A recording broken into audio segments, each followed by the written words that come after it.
Be good, and you will have a loving home.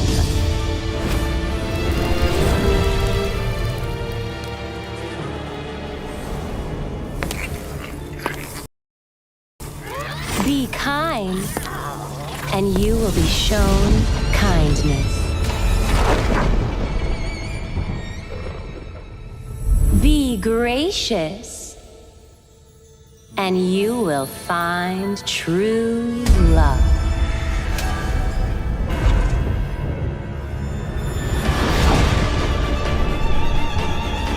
It's all your fault! I want my I was just having for the some ball. fun. Your mother You died didn't because really of you! What a bunch of drivel.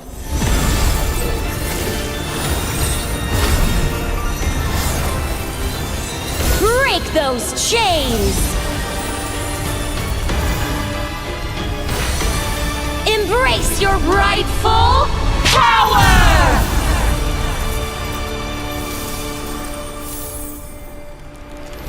I really love a good fairy tale.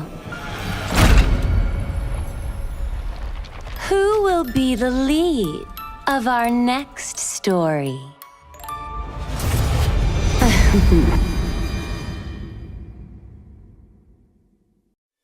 Do you like fairy tales?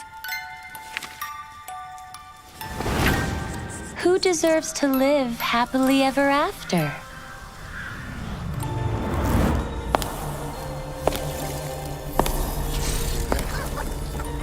Be good, and you will have a loving home.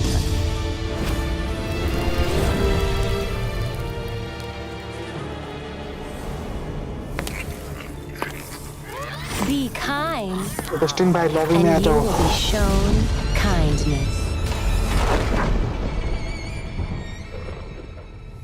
Be gracious, and you will find true love.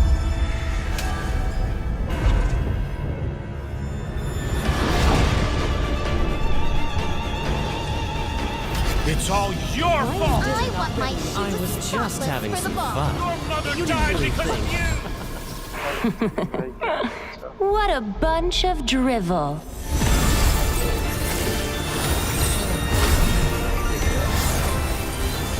Break those chains!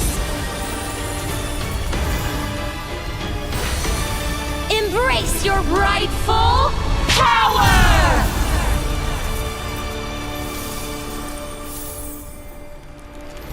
I really love a good fairy tale. Who will be the lead of our next story? मैं भी सोच रहा हूँ मैं game से history cast कर लूँगी और बाद में लैग करेगा तो फिर दिक्कत Do होगा। you like fairy tales? Who deserves to live happily ever after?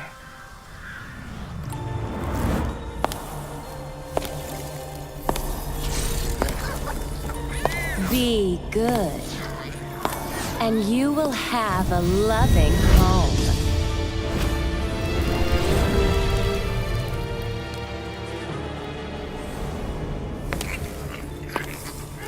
Be kind, and you will be shown kindness. Be gracious, and you will find true love.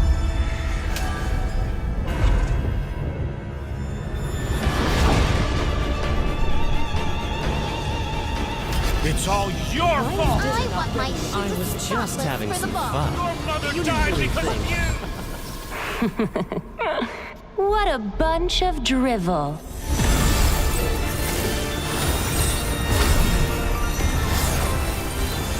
Break those chains!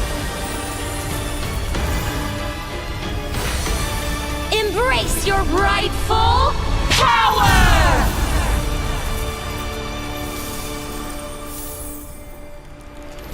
I really love a good fairy tale. will be the lead of our next invite कर story? मैंने apply किया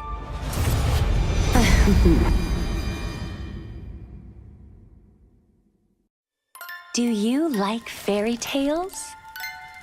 आया क्या Who deserves to live happily ever after?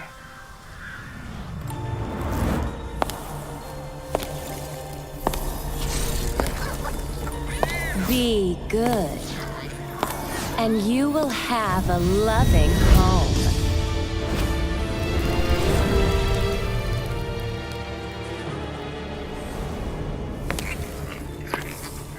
Be kind, and you will be shown kindness. Be gracious, and you will find true love.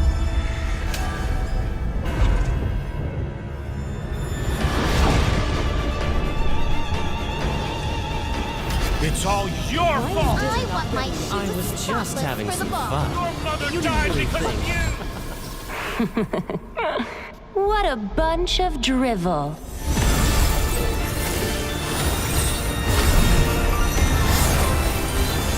Break those chains! Embrace your rightful power!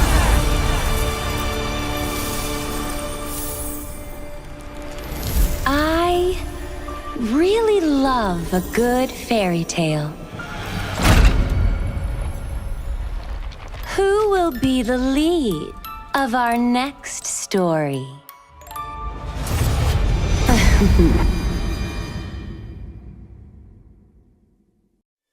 Do you like fairy tales? Who deserves to live happily ever after?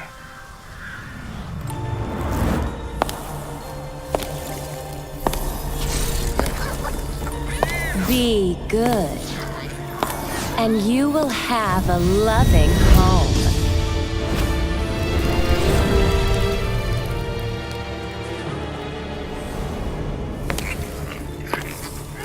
Be kind, and you will be shown kindness. Be gracious, and you will find true love.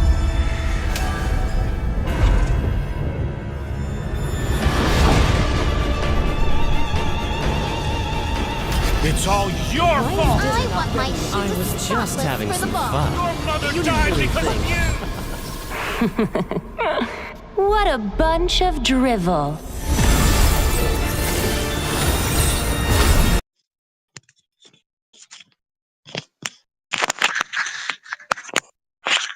All right, ladies and gentlemen, we are back into a new day, into the Rise of Legends Season 3. And yeah, we are going to be having the Swiss stage today, and it's going to be the best of three into the 2-0 brackets. And the first match is going to be between IZN and Joe Hunt. This is going to be a best of three series, so yes, consider you yourself lucky because we are going to be facing an epic showdown between two of these top dog teams. So onto the caster desk, it's gonna be me, Debbie. Alongside, it's gonna be Jambi, who's gonna be your PvP for today. So Jambi, what do you feel about these two big teams? I'm really excited for this game because it's the As excited as you are because these two teams, they have always been facing amongst each other time and again because these is they have been always fighting, not as in a brawly kind of way, but in the game they have always somehow met up. But that just means that they're always into the top. They are never the first, but they are always meeting. So this is into this kind of best of three series, right? There's a importance where both of the teams are gonna be really ready to take this clean sweep to have a better chance into the upper brackets as well. So it's gonna be very interesting because IGN, they have a clean straight kind of play style. But for Johan, they kind of go for the uniqueness, their gimmick ticks, their different style as well, and their chaos where they find the most. So it's gonna be an interesting matchup. So I can't wait anymore. Yeah, I can't wait anymore too because it's the switch stage and it's a best of three. So both the teams need to win two games in order to reach into the quarterfinals, and it's the first race of the drafting. And on to the blue side, we have the Zohar, and on to the red side, we got the IGN. So, maybe what do you think about the ban? Like, what will they decide to ban? As many of these matters are quite open right now. Like, even from the side of IGN, they have Aaron, the creator, which who is like Mhm. one of the main goal laner who can use the Harriet and the Grazier at his top. So yeah, what are your expectations about the banning? I feel like Johan can stick to the Hayabusa band they usually go for, and possibly they might be a change. I mean, another okay. So they for Johan they usually go for this jungle bands first, possibly the Hayabusa because they can play any kind of fighter heroes into the jungle. So they kind of wants to let go of the Fanny most of the time, but this time around it's gonna be Izzy and they are facing. It's gonna be respects Fanny. They have to respect it too. So I feel like they're, reading out their opponents so well, so they had to take it away. But still, Demby, I think the Hayabusa ban will be coming through again. But for the side of IZN, they usually try to go for the Hylos ban or Juicin or the Matilda on top of that because they are onto the red side though. So meta bans will be popping up. Like, still the Juicin has been always there, but oh, Estelina being banned, a respect for Fate in here. Yeah, but here we can see that the Fanny has been locked out. They don't want the Fanny to be on the side of the IGN and even the Selena as the Abyssal Arrow. Like right now, after the buff of the Selena, she is too deadly right now. They don't want that which they don't want the Zoha to pick up the Selena because it's like very deadly. She used to annoy a lot to the backliners and even to the frontliners. So it's like better to just ban out if you don't have the Selena onto your side. And here we can see that the Phoebus has been locked out. So what do you want to say about this Phoebus ban coming out from the side of the Zohar? I feel like Zohan could have used the phobias for himself, but still, I feel like this is kind of a respect band for Muriel too, because these two teams, like we have mentioned into the intro already, they have always been facing each other, and they already know who likes what heroes is annoying to them, and which kind of heroes they do not want to give away. So this is kind of a strategy set straight for Johan even if they have a win that can practically use the phobias as such an annoying hero, they want to have the respect more because even if they have the first pick, you wouldn't want to risk going for the first pick phobias. So I feel like this is just a kind of blockage to what Mirio can use into the experience side. But we cannot forget for Witch, not Witch. I always make these kind of silly mistakes saying Witch when there's ICN. ICN always go for the Matilda bends into the red side. So this is kind of a theory, very theoretical bends. They usually go for this kind of strategy. So it's nothing new, but still another respect band might come out here. Yeah, but here we can see that the Garot Kacha has been banned out from the side of the Zohar. They don't want that Zushin to use that Mm-hmm. Garot Kacha because might be banning out the Roamer, I guess, because they got the fourth pick, so they might be picking up the mid laner for themselves. Mm-hmm. That has to be the choice, right? But Jujan here, he can also ban out the mage or the Joy has to go. we were manifesting for Dusty Weasel to pick up the joy, but a little too late for them because yeah, Aizen they read this out so very well, and it's kind of an anti-dive kind of composition that they want to go for and give Aaron the spacing that he needs. So the joy going away has to be better than anything. But will Johan ban out any mazes here? But I feel like it's gonna be a waste still because Farsight is still there. What I don't think Aizen can go for the Farsa here in this composition because there's a Badang, there's a Cho who can always dive into the back line. So uh, this is kind of just a decision has to be made by them. Okay, no Farsa ban. The Louis has to go there. Yeah, but a lot of mages are open right now. The Sicilian, the Zushin, the Eve, and the Farsa. We can't forget these four mages. They are too deadly Mm. right now into the current patch. But here we can see that Luyu, as they don't want any diversion coming up on to the back line and just knocking up and giving them a surprise from the back. So it's better to just ban them out if they Yeah. don't want if they already got the two frontliners onto their side, so they can't take the chip. So yeah, it's like a respect ban coming out from the side of the Zohat. But what will they ban as the last pick? As the last pick comes out from the side of the IGN, will it be a mage or a jungler again from the side of them? Let's just wait and watch. Okay, it will be the Oh, Lucas getting hey, a Luke. ban from the side of Mirio. It's a respect ban because as we all know, with the help of this unleash the beast, like from the mid game to the late game, the Lucas is really deadly because he can even sustain a lot of damage to himself, and the damage outcome, we can't forget that the damage outcome from that Lucas is too good. That has to be it, but still a complete ignorance for a mate here. So Vich or IZN can go for the mates here, but still, I feel like they can try to pick out the mates into the later part or even the last. But still, even if they pick out any kind of mates, I feel like the toe is gonna be the problem here for IZN. They can't have the mid priority, but still, what are the choices that they could go for? It's kind of unnerving to say that these two teams who understands each other so well are playing each other minds, and it's just tricking us too at this point. So will they secure out the match? The Farza against a But Cho and a Badang.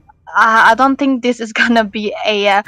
I don't know. Can they go for the Farza? It can also be a deny pick. Deny it for the side of Faden too. They can work. yeah, they can, but here comes the pause. But uh, Husband. the first, yeah, but the side of this the first pick against the Chow and the Badang, I don't think so. Like it's really hard right now face off Mm, against that Badang and the Chow because the ultimate can be broken anytime. The feather air strike can be dodged up and can be taunt anytime because they have the ability to dive into the backline and break the ult of that Farsa. So as for me, I don't think so. It's a reliable pick, but they might have their own strategy onto themselves as they got the high lows. They will be picking up an XP laner. So mm, they might go for an XP, a tanky XP laner to just give a sustainable front line to just defend up the backliners very well, and damage outcome from the Parsa from the backline is too good. Like mm. we can say that. Yeah. Actually, this Farsa, the new Farsa has been such a nuisance that most of the heroes, most of the teams that have their hands on the Farsa has always have a higher chance of winning out the objective, or winning out the turtle fights, winning out any kind of lot fights as well, just because of the high ground clearance that she has. The amount of damage that she also provides is just too much for the opponents to handle. So I feel like I see, and they could go for the Versa here and yeah, rock out the Purify if you do not want to face against Cho.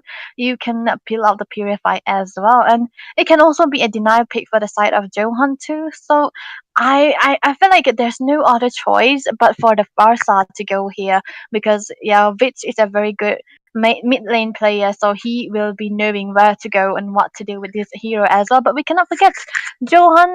They also have a lot of major picks into their kit too because their hero pool are very, very reliable as well. They are versatile too. So the mid lane is gonna have to be focused by Johan as well because their playstyle is kind of dependent on how their mid performs. So when the mid trio performs so good, they usually have the chance to take the game at least 70% of the time. So maybe IZN can know that and try to deny this versa. Yeah, but here we can see that the mage hasn't been locked up on the side of the slow hub.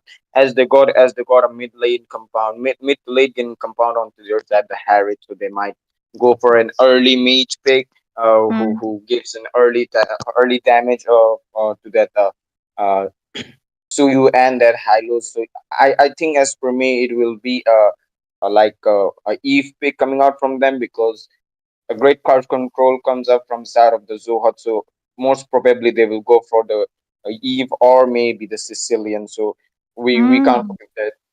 So it's really hard to predict right now, but let's see what will happen as the pause has been unpaused right now, and the picks come onto the favor Oh, of.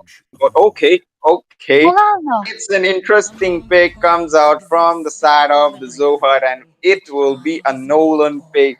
Will it be And Eve. working against the? Yup. Will it be working against the Suyu? It depends upon the gameplay, but as I've already mentioned, they got the Eve onto their side. So Mm. Debbie, what do you want to say about this Nolan pick coming out from the side of Dusty Mizu? Yeah. You know what, Demby? I feel like this hero has been having the quite popular these past few week, not weeks, but this week because he has been picked out most of the time around, and I feel like this has to be because of the killing spree too. And he does have the tankiness on top of that, and the movement speed as well. So that has to be that has to be the main reason why Dusty go for that Nolan. But against a composition like this, I feel like he needs to be careful. He needs to have that early game advantage to say the least. He needs to have the snowball potential and have the ambush capability so that he will be able to take down the squishier members for the side of IZN again. And I feel like I can see the only squishy member that's easy to take down is gonna be the Farsa, but still just because of the presence of the Nolan. The Farsa has to be forced to go for the flicker, so she's gonna be a little bit, vulnerable for any kind of kicks, any kind of wave dragons that's gonna be coming out from the family problem too. So that has to be something and a big force to reckon with. Yeah, but we can't forget that Vivich is not really playing up the Purify onto himself. So, yeah, Mm, the ultimate can be knocked up anytime from the side of Wade and family problem. We can't forget that. But the Edith, it's a really good pick coming out from them. But like, oh, it's nice. it's a it's really just because he can melt out the frontliners and he even has the sustainability to sustain up a lot of damage onto himself. So here we guys into the land of Dawn, and it's the switch stage of upper bracket between both of the it's the Zohar facing off against the IG, and we have the Zohar onto the blue side, and onto the red side we got the IG, and it's the best of three. So uh, Hmm. We have to look out. So because the first game is gonna be the most okay. important one, but already first blood onto the hands of family problem. That was a good and a great start, and this is gonna be a rumor falling down for the side of IZN. And look at the zone Jambi coming out from Fade, and he's not giving any chance for the side of uh, Farsa for Wits to take out any minions. So this is the pressure that Toe provides into the early stages of this game, even taking down the minions, taking down the first blood into under 1 minute of this game. Yeah, I want to say about this first blood coming out from the side of that Zorsin. Like I think so, he might have some net issues onto himself because just there and dive on under 30 seconds, so it was kind of unexpected coming out from him. But let's just wait and watch. But here we can see that the rotation comes out from that family problem. He's giving out Mm. a lot of vision to his teammates to just rotate well and farm up faster before the first third Yeah, the first turtle is definitely going to be important for both of these jungles, and whoever has this will be the one having the lead into the early stages of this game. And we cannot forget, first one has been already drawn, and this is going to be putting Wit in a position where he cannot have the mid control that a Versa is supposed to have. And this is why I was a little bit skeptical about the Versa pick, and I feel like it's more of a deny pick. So if they give out Johan the Versa, the pressure will be too much for them to handle as well. So definitely the better set for early game into the turtle is gonna be for Johan here. Look at the position for family problem. He can try to look for something, but he doesn't have the target just yet. Yep, they have the advantage, and here comes the four members gang on to the Red Buff side. The four members just took out with the help of that Chow and that Badang, and the real one manipulation activated by that Eve takes out that Zulshin.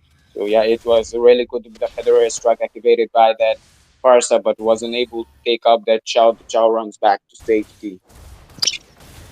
I feel like it's gonna be for IZN to just try to respond to any kind of plays coming out from Johan here, because the mid pressure is too much for the side of Johan. Thus, with the presence of that Cho onto that family problem, it has to be a good start for Johan here, and this is gonna be putting. Oh, look at the stun!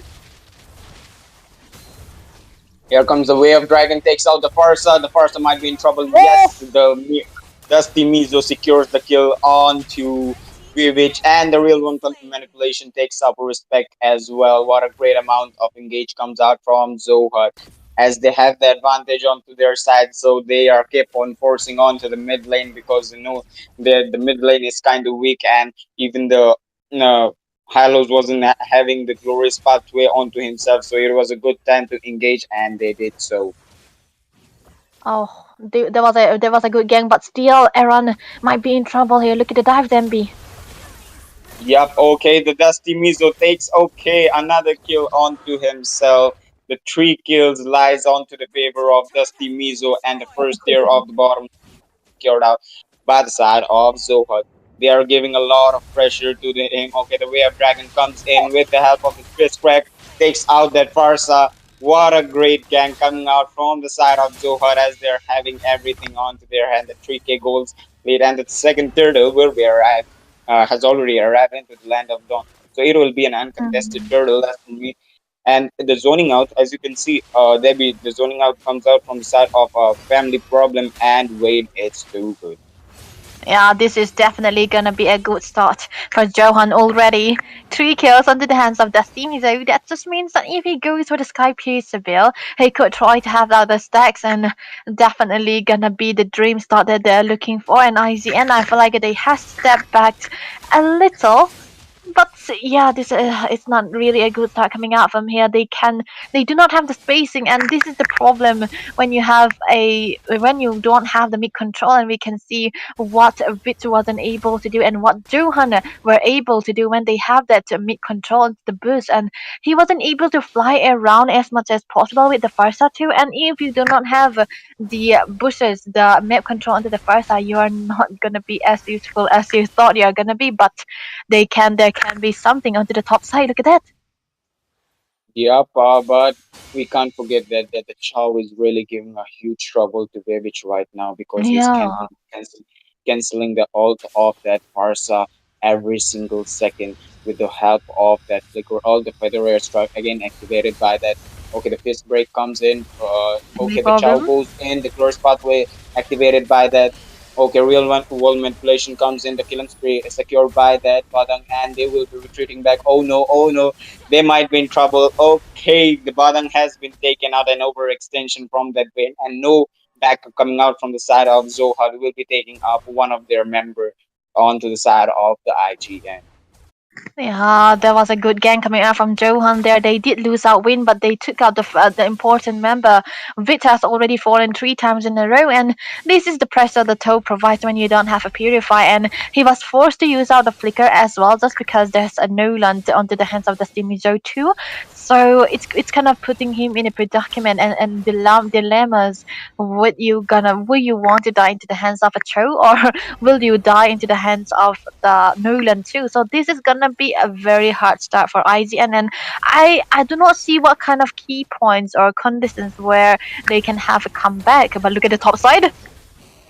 Yep, the kill was secured out by that Prime on to that Aaron. Okay, even every single member of IGN are struggling right now because they don't have the objective advantage as well as the turret advantage. The goal favor lies on to the favor of Zoha. They're leading with 5k goals ahead, and even in terms of lanes are getting rushed every single second. But okay, the first tower of each lane will be taken out from the side of the Zoha. So yeah, if they want this game to be a little more longer, the IGN needs to take this game onto the mid or into the late game because the early game is in the favor of Soha. Yeah, early game definitely good for Johan, and especially Dusty Mijo here. I feel like this guy is gonna be such a menace if he tries to go for the fracture plays, and even if he goes in, right, there's always a way for him to come back too. And I feel like IZN, they have to stick together like a close knitted family, because if they try to get isolated, it's gonna be always a family problem who's gonna be trying to pick you off. And if you get a kick onto him, if he kick onto you, it's gonna be a sure kill, because the damage output coming out from Johan, all the members have already been too much. But look at Mirio. Yup, the Zeman Force comes in, takes out that Oh, idiot. Okay, the real world manipulation activated by that Mm, Fredden, and that kill will be secured out by Dusty Mizo. Again, the 5 kills lies onto the favor, or the 4 kills lies onto the favor of Dusty Mizo. They are having a huge advantage onto their side. What a great amount of gang we can see as they are not letting the IGN members to get any space onto themselves. They are keep on forcing, keep on engaging every single second because they know they have the advantage onto their side. The Lord will be arriving in 3 seconds, so I think so. It will be an uncontested lord coming out from the IGN. yeah, this has to be uncontested, because if they try to go for a contest, they might be surely losing 2 or 3 members if their setup is not good as well. So they have to be a little bit careful. But still, already 5 turrets down for the side of IZN, and still only one being taken down for Joe Hunt, and they are gonna be having a 7k goal lead, and this is something IZN do not want to mess with. But look at that family problem, trying to look for Here something. comes the console. Yep, the fist break comes in with the help of the fist crack. The real world manipulation activated by that 8 bug cancel out at the right time. But here we can see that the Oh, charge comes in from that Suyu gets down that Eve at the right time. They got the one trade onto their side, but lost the Lord. On we can see an overextension comes out from side of the Zoha. Do you think that? uh, Jambi for Prime here, he's already very close to taking out the Holy Crystal, and this is gonna be his power spike too. And if we talk about IZN, Iron hasn't been able to get to that much of a farm because they have been softened, denied the goals time and again. He wasn't able to walk out because there's always gonna be someone in the boost who's just trying to get you down. And if you do not have a beaten onto the boost and the slow heroes like Hylos, who's already so behind, he's gonna be very very squishy, even though he's a big horse that can sustain a lot. If you are behind, this much behind like IZN is, it just means that you're gonna be bursted out time and again. And we cannot forget Faden is onto that Eve. Eve does a lot of damage against heroes like the Hylos, so this is something that they have to take in consideration with too. So IZN, they understand this. They know that they cannot force out any kind of fight, and they cannot leave this mid lane as well, and they cannot try to go for the split push potential too. So this just means that they're going to be sharing out the goals, and that goal is not going to be too much. But look at that, Juden. He might be in trouble. Family problem is just waiting for an engage. The real one Oh, manipulation activated by that, but the worst part we wasn't able to save the respect from his side. I mean, the position outcome from that Zohar is too good. They're just Yeah. waiting for them to just come out and just get slayed by them, because yeah, the damage outcome here we can see the goal difference lies full on to the favor of that the for the feather airstrike activated by Vivich. Okay, the they need to run back to safety as they know they don't have the sustain onto their side, and it will be a disengage coming out from the side of the Zohar. Good read, good defense coming out onto the mid side, and this is the way that the first side is supposed to be playing now because he's just so behind at this point, and he do not want to get down to even. And there's always gonna be the steamy zone on your face, and Vitz he knows this. If he does not have the flickers, he will not be staying near around in a range to be taken down as well. He's gonna be sticking with the team, and this is gonna be kind of a problem for IGN because they need the farm and they do not have the required spacing enough. So the only thing that they can come back to is if they make a perfect set, if they have an initiator onto the team, and I do not find any initiation coming out from Josen or even Mirio too because he's the edit. And it's gonna be a high loss on top of that, so there's not much of initiation too as well. But look at that, Josen, not Josen, but Respect. I feel like he's reading out something. There's someone in the blue buff. Maybe he can smell it. Yeah, the way of dragon comes in with the help of the Zaman Force trying to get that respect, and they will be able to get that. But the feather airstrike comes out from the Mirvit, but wasn't able to knock up that prime.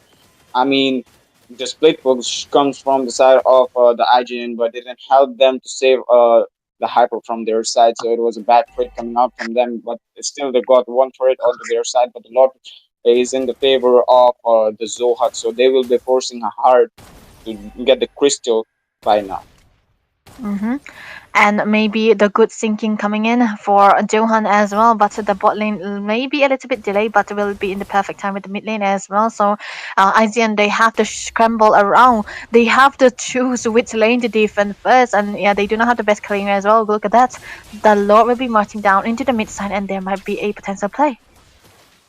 Yeah, the glorious pathway has been activated by that. The Death Sonata is just hitting up the frontliners very bad, and this Lord will be taken out very easily. Oh. But the charge comes in from that edit. The Winter Crown has been activated by the. Okay, the Chow goes in with the way of the dragon, but he will be taken out indeed. The Badan goes in with the help of the Fist Crack. Okay, the double kill comes into the favor of Prime. They will be locking up as the double kill comes into the favor of Prime, and they okay. Examine Force comes in. They will be looking up for the skills to maybe know they will be retreating back as they know that the frontliner, the Chow, is taken out from the side of them. So they will be a little back from now. 2 kills for one, and it's actually in favor of Johan again because they just lose their roamer. Meanwhile, for the side of Ice, and they lose out their XP laner and their roamer. On top of that, they lose out 3 potential turrets. So this has to be a double, triple gain for the side of Johan, and a good discipline coming out from them as well because they hasn't been as chaotic as they used to be, and they are still playing this so safe into the early parts of this game. I say kudos to the performance for family member until the turn he was able to kite around the map and sow vision, give out vision, and not give any spacing for which to fly around as well. So this has to be, the importance of what the toe can do. But still, onto the top side, there might be something. Yeah, the family problem goes in with the help of the feather airstrike, trying to deal as much as damage as possible. Yes, family problem will be taken out from the 5 members gang, but again, like re-engage comes out from the side of the IGN as it took out the frontliner again. The Chow has been taken out with the help of that. Okay, the Wayne might be in trouble. He is trying to go back as much as possible as they know they don't have the roamer onto their side, and the third elemental lord will be arriving in 5 seconds. So the IGN still have the chance to take up this lord and contest in this lord. The gold, I would say, is definitely not in favor for, Respect here. He doesn't have that much of a goal, but still, he only got the 4 bills with another penetration on top of that. So this has to be something that Johan has to be careful about. But still, they have Harry's, they have Prime onto that Harry with the Holy Crystal, and on top of that, he got the Blood Wings and the penetration as well. He's already full build. Meanwhile, for the side of Respect, he's yet to build out the defenses as well, but he just tried to go for the more in an offense kind of gameplays, but still the damage is gonna be high. But we cannot forget the game is already dragging. It's not gonna be revolved. The Lord is not gonna be evolved just yet. But IGN, they're just stopping Johan to try to take out third. But look at that. Cho just trying to dive in. Yep, they are trying to do a backdoor coming out from the side of the Zohar, but it will be easily defended as they know they need to connect their crystal very well. But here we can see that the Dusty Mizo is just heading out for this Lord, and it will be an uncontested Lord again coming out from the side of the IGN. And here comes the charge coming out from them. The real one was inflation activated by that. Here comes the Examine Force taken out. Okay, Prime goes in. The unstoppable comes into the favor of Dusty Mizo. The double kill has been secured out from the side of the Dusty Mizo, and they will be locking up for this crystal as the 4 members of the IGN are dead, and the Zaman Force comes in. They will be locking up for this crystal. What a great gameplay we can see coming out from the side of the Zohar as the best of 3. The first game has been secured out from the side of the Zohar. So, yeah. What a great read and what a great gameplay coming out from Johan as well. And you know what? I would say they have been doing so good in the draft. There was an amazing draft just banning out the heroes that's required, banning out the heroes and denying on top of that and forcing ICN to go for the Versa and the it is a 2, which this is gonna be the lack of initiation coming out from ICN that has to be the start of the problem and family problem. Kudos to this guy. He's just so good in how he was playing this game. He was able to kite around the map, able to give out the visions, able to stop anyone for rotating for his goal lane as well. And that's not much IZN could do about it. And even Respect, he was trying to play as passive as possible because he knows that they're not gonna be having the mid lane control. And if you do not have the mid lane control, your goal lane and your jungle is gonna be suffering. And this is the actual live examples of how we are going to be saying things.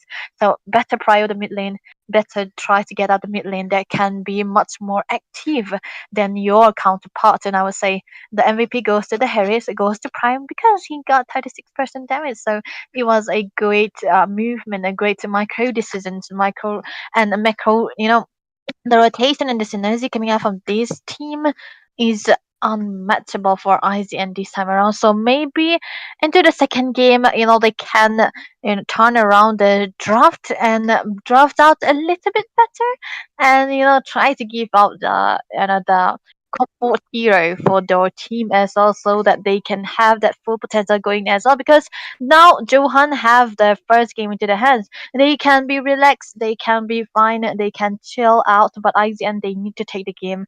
They need to take at least one win so as to drag this best of 3 series.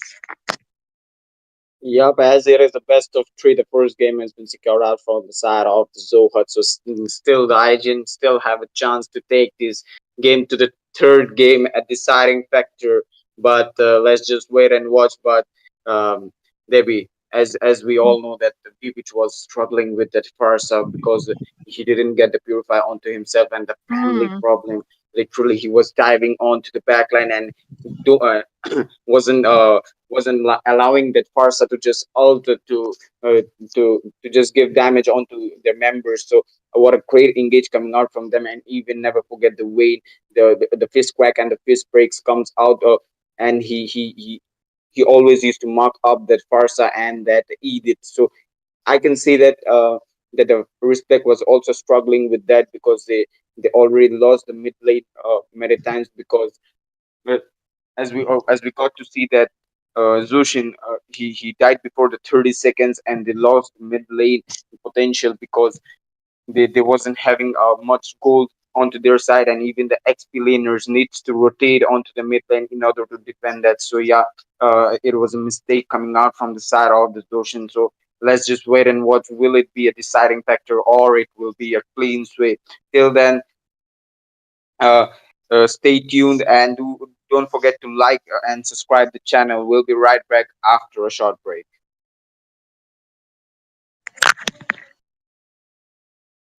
Do you like fairy tales? Who deserves to live happily ever after?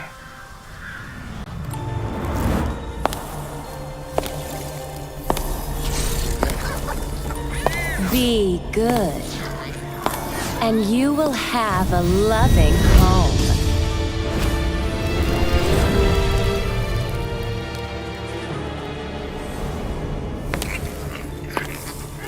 Be kind, and you will be shown kindness. Be gracious, and you will find true love.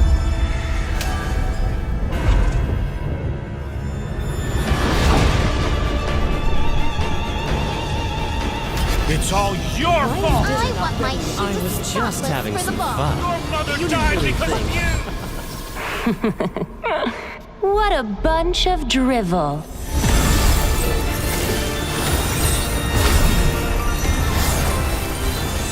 Break those chains!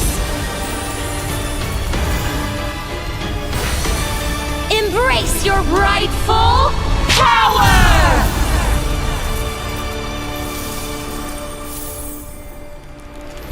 I really love a good fairy tale. Who will be the lead of our next story?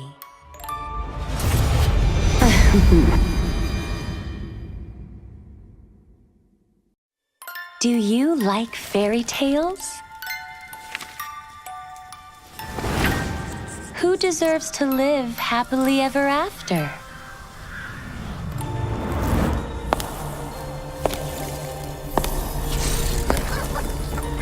Be good, and you will have a loving home.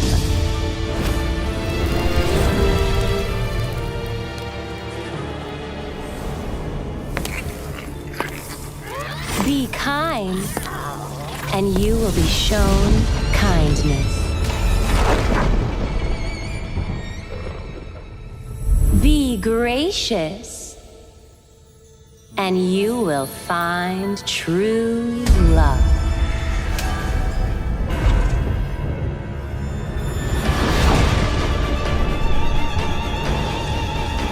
It's all your fault! I want my I was just having for the some ball. fun. Your mother You died didn't because think. of you! What a bunch of drivel.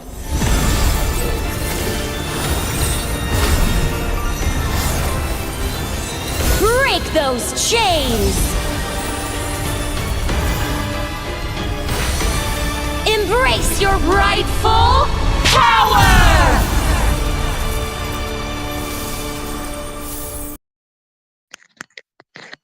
Alright, so we are back, ladies and gentlemen, to the Rise of Legends Season 3 into the Swiss stage, Day 3. And, we were into the Best of 3 series, and it was again against Izzy and Johan.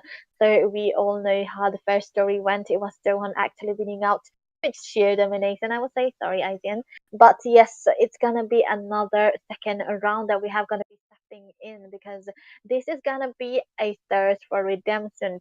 Will IGN bring out something very different in this draft? Because you know what, Jambi, I think it was the draft problem for IGN. So can they, try to sum out their draft a little bit? Yep, I do think so like that, because the parcel wasn't reliable that much, because they could have got for the Eve, because they were having the fourth pick onto their side. Instead of that parcel, they could have got for the Eve, instead of that parcel, or maybe the Sicilian. A lot of mages were open back then, but yeah, the first game lies onto the favor of the Zuhod. But let's just wait and watch if the IGN comes up with a different strategy, for a different mindset, and a different gameplay. So let's just wait and watch for the respect bans coming out from them. The Harriet has been taken. As we all know, the last game, Harriet, he was too annoying with the help of the Diamond Force. He was literally knocking off the frontliners very easily. So it's a respect ban coming out from the side of the IGN, even the Selena. Yeah, we all know about this, but yeah, the dust from the side of the Zoha, they decided to ban out the Kalia. So yeah, it's a respect ban, a standard ban coming out from both the teams. Yeah, this is, they are just sticking to the bans, but I don't really understand the part where they ban out the Harris, because we know that Prime was so amazing onto the Harris, and he was able to kite around to survive the game even with zero deaths. That has to be a bulletproof goal laner that we are going to be seeing this time around. So they want to deny that. But what are the choices that IGN can go for? Okay, they ban out the they ban Ranger. out the Granger for themselves. So ironic. Wait. This is kind of interesting ban coming out from the side of the Yeah. IGN as they got the first pick onto their side and they banned out the Granger. Well, it's kind of surprising to see the Granger banning Yeah. out from the side of the IGN and from the Yeah. side This. of the what? Okay, here comes the There we go. Phobias. Okay, they are planning out for the different strategy. Here comes the Phobias, one of the most banned hero in the tournaments, comes up into favor of IGN. But we can't forget that the Matilda has been backed out. Like it's a usual ban coming out from them. But let's just see what will be the counter pick for this Phobias. Yeah, Phobia's first picked. I feel like this is just a comfort pick already for Mirio here, and Izzy, and they do not want to risk any kind of picks here. And I feel like he's the most confident in a Phobias too. So this has to be something that we need to see forward to. But then we cannot forget that winner was so perfect onto the Badang, so he has to go for the Badang again. And look at that. It's gonna be the joy Okay. that has to be coming into play. So Dusty Mijo is gonna be playing out the assassin this time around again, not the Nolan, but the joy. Okay, so already the first picks are coming in. They want to go for the tanky jungle as well. Maybe Respect can go for the Lucas here because there's no flex onto the Phobias. He always has to go into the XP side. So all the tanky frontliners are gonna be picked out by IVN already. Yep, all the comfortable heroes has been knocked out from the side of the IGN Zovision. Already secured up that Gotcha and Miro with that Phobias, but respect with that Lucas. Like a pure combination of tankiness and the damage outcome will be really crazy. But the here comes Prime with that carry to just burst down the frontliners very well. But the joy pick comes out. Will it be from the side of the Zoha? They can ban out the Suyu as well as the okay, here comes a banning from both of the teams. They ban out the Moscow and the Eve. Like a respect bans comes out from both sides. Okay, you know what? I feel like Prime, he knows what he's doing here because he picked out the carry for these tanky frontliners, and if they can go for the Eve 2, it would have been amazing. But IGN, they read this out so well. They have to go for the Eve ban here. Very understandable. But I feel like Joe Hunt, as unique as they are, they can try to go for the gimmick picks again, and I feel like there might be chances that we're gonna be seeing a Lilia too. None, we can't say, but still, they already have a Strider into their hands, so they might not want to go for a double threader. But the Louis is available, so Vaden has to go for the Louis. So this is gonna be a nightmare for the frontliners or the side of IZN, but still another Farsa. But I feel like this is a safer Farsa than we used it than the first game Farsa. Because I feel like family problem, he still can go for the Cho, and yeah, that has Okay, to he be got Joe, yeah. only one marksman was available for Aaron to use, so it has to be the Claude. But what can he do in this kind of composition? There's always gonna be the fist break. There's always gonna be the way of the dragon who's gonna be stopping him, and yeah, this is gonna be a sweaty match that we're gonna be seeing today. Yeah, but Vivek isn't playing the Purify. It's like it will be like really tough for him if the family problem and Wayne will be locking the village up.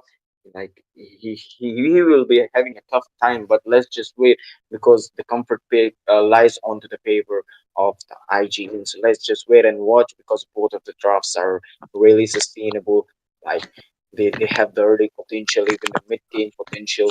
So it's like a 50-50 game comes out from both the side. But here we are, guys, into the land of dawn, and it's the switch stage, day three, and it's a BO3 best of three. And the first game has been secured out from the side of Zohar, and it's the second game comes out between IGN versus Zohar. IGN onto the blue side and Zohar onto the red side. The standard rotation comes out from both teams. But the better clearance is definitely gonna be again for the side of Johan because there's a Cho, there's a Faden onto the Louis, so that has to be a great start still. But look at that, there might be a flank coming on onto the bot side. But you know what? I feel like the Phobias and the Badang laning phase is has to be something that we have to see because it's always gonna be the Phobias having a greater time. But with the clearance we talk about, it's gonna be the Badang. But look at that. Yep. Okay. Zushin might be in trouble. He is trying to retreat back as much as possible, but Dusty Mizo is trying to take up the XP crepe comes out onto the XP lane, but here we can see a 1v1, a pure 1v1 comes out from both the XP laners. They are trying to do 1v1 onto the XP lane, but yeah, now they will be retreating back before the first turtle. They don't want to lose any members because if they give any sort of trades to the other team, they will be struggling onto the first turtle. The first circle is gonna be important still, but it's more important for respect here other than the Timijo. So they have to be the one having the better sets if they wanna go for it as well. But still, Miro in a 1v1 situation with Win again, Vit's trying to have that level 4 potential. They can wait, they can try to wait for it, but Miro meanwhile trying to provide vision. But there's 3 members on the side of IGN. Look at that. Yep, here comes. Okay, they're trying to be level 4 as soon as possible from both of the team. As we can see, the Pivich is trying to take the XP lane, but the turtle gun has already begun from side of the Zohut, and yeah, we can see that the Cho is trying to give vision as much as possible. Here comes the pursuit from the Phobias, and yes, it will be the first blood comes out from the side of the IGN, and the kill will be secured out from the side of Respect. Okay, Dusty Mizo is trying to take the turtle, but wasn't able to, and it will be an easy turtle for Respect. Even Wayne wants to contest for this turtle, but he wasn't able to. But here we can see that he is been locked by the 4 member comes out from him, but he's trying to save himself as much as possible. The AOG comes in to the play, but they will be retreating back as Oh, all that the was good. utilities has been used out. Hmm. It was a good use of trade for Miro here, just trying to dive in, just trying to waste out the resources for the side. Oh, look at the feather airstrike connecting on the Fade, and he just walk away like that with 1 HP. So he will be surviving that with 1 pixel of an HP, and that has to be a good trade. 1 resources wasted, and nothing, no one died there. So it has to be, Respect has to be careful. He doesn't have to damage that set, but even with the lethal ignition, he wasn't able to take down just because of the seal that Faden had, and I feel like it was a good side step for him as well. But yeah, we cannot forget that the rotation coming out from the side of Prime, not Prime, but Aaron onto that Cloud as well. He's just trying to double farm, but unfortunately for him, he wasn't able to get the minions down. So yeah, the force, the control is kind of back for Aizian, but look at that, Meteor might be in trouble. Yup, the Way of Dragon has been already used out by that. Okay, the 4 member comes in with the help of the electrifying beats. The kill has been secured out by Dusty Mizo. He's trying to get more, gets into that Farsa, but the Farsa will be retreating back to safety. But onto the goal lane here, we can see that the 2 members of the IGN trying to take gold as much as possible. Will they be taking up this tower? Let's just wait and watch. Yes, they will be securing up that, but in indeed onto the bottom lane, the 2 members of the Zohar will be taking up some golds for themselves. That has to be a good trade, a compensation for the fall of the meteor right there. But around the crater, oh, might be in trouble. Yup, here comes only the PS taking up family problem. A pure engage comes out from the side of IGN. Again, the Chow falls off before the first turtle, and it's a 4v5 going on onto the first turtle, and it will be an uncontested Contested, turtle yeah. comes out. Yup. Sorry, I slipped my mouth, but yup, the turtle will. um, the first turtle has been secured out from the side of the IGN, and they are having some goals onto their side as they're leading with 1K go ahead. Yeah, they decided that they want to play around this Cho and giving out the Cho as well. But look at the way of the dragon being committed again, and that's a lot of damage coming out. And Josen will not be able to survive that basic attacks coming out from a Shredder like that Prime. So he has to be falling down. You know what? If He's Carry been comes secured out online, on the Zochin. oh, okay. If Carry comes online, you know that the three members for the side of Einstein might not be able to sustain that much. But we cannot forget that Aaron the Creator is gonna be needing the farm, and if he does have the farm, he's gonna be a shredder too. We cannot forget. Yeah, but here we can see from the last game, the IGN are not like backing up. They're Mm. trying to engage as much as possible because they know the goal favor is not in the favor of the Zohar. Here comes okay, uh, Fist crack comes out from that Wayne, but Aaron will be retreating back to safety, and the third turtle will be arriving in 30 seconds. Mm-hmm. And that was a diversion play from Faden, just trying to help out, clear out the lanes, and he is not showing himself. That's just gonna be giving IZN a careful note where they cannot go around the bushes because they do not want to be caught. But look at that, the blazing duet, the Jambi. Yup, okay, Infernal Pursuit, with the help of the two members of the IGN onto the top lane, secures the kill onto Prime. And before the third turtle, and like every turtle before the every turtle, they are losing out one members of the Zohut. So yeah, they're having a disadvantage before the first before every turtle, and it will be an uncontested turtle less for me. But let's just wait and watch because here comes the rotation comes out from this, but the zoning out from the Mirio is too good. They are not allowing them to take any space onto themselves, and it will the third turtle will be secured out from the side of the respect.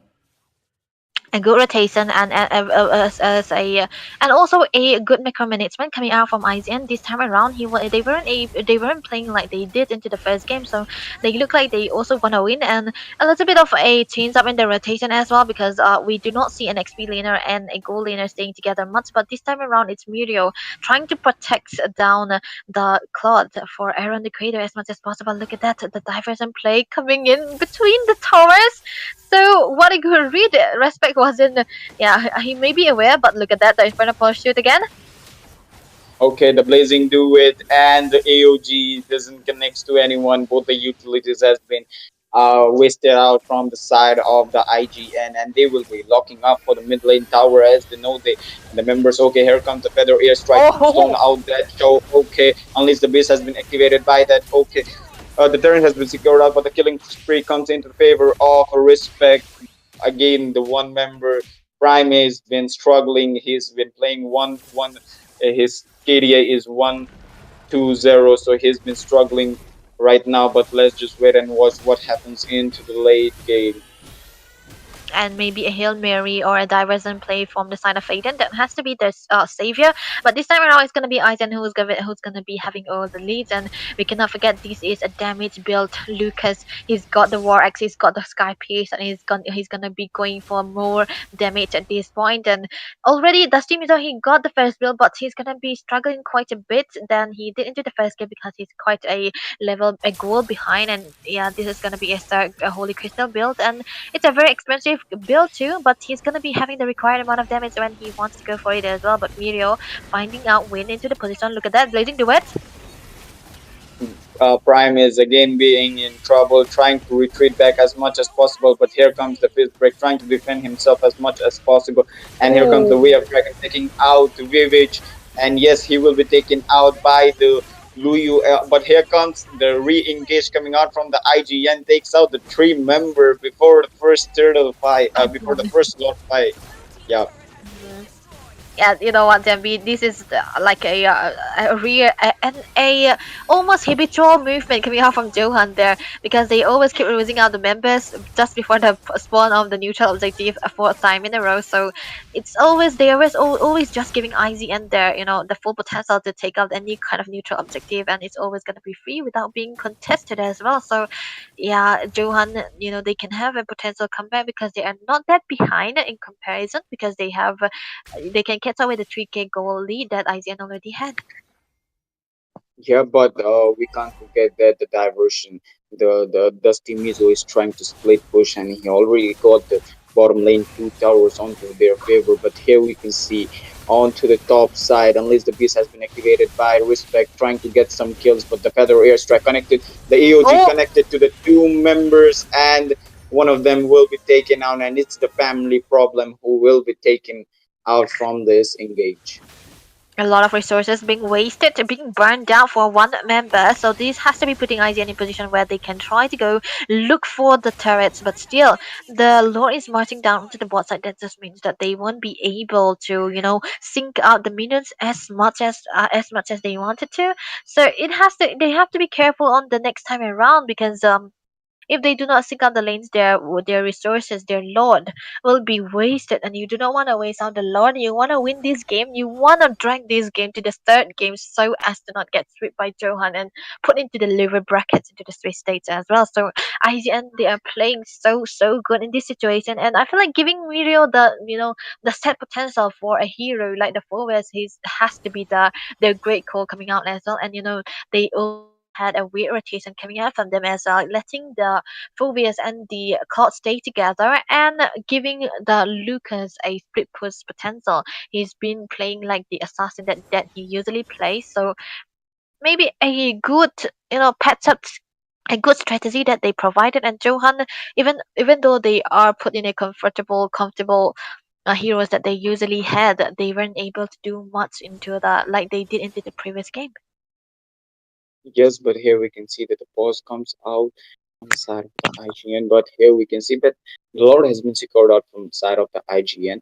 They're having the advantage onto them. They're leading with the coals ahead. So they will be locking up for this inhabited tower because they know the family problem is in the land of Dawn. So yeah, they will be crossing up for one tower at least. So what do you think about that, David? But the terrain shields are already up. So I think so. The inhabitants will be easily defended by the side of Sohut.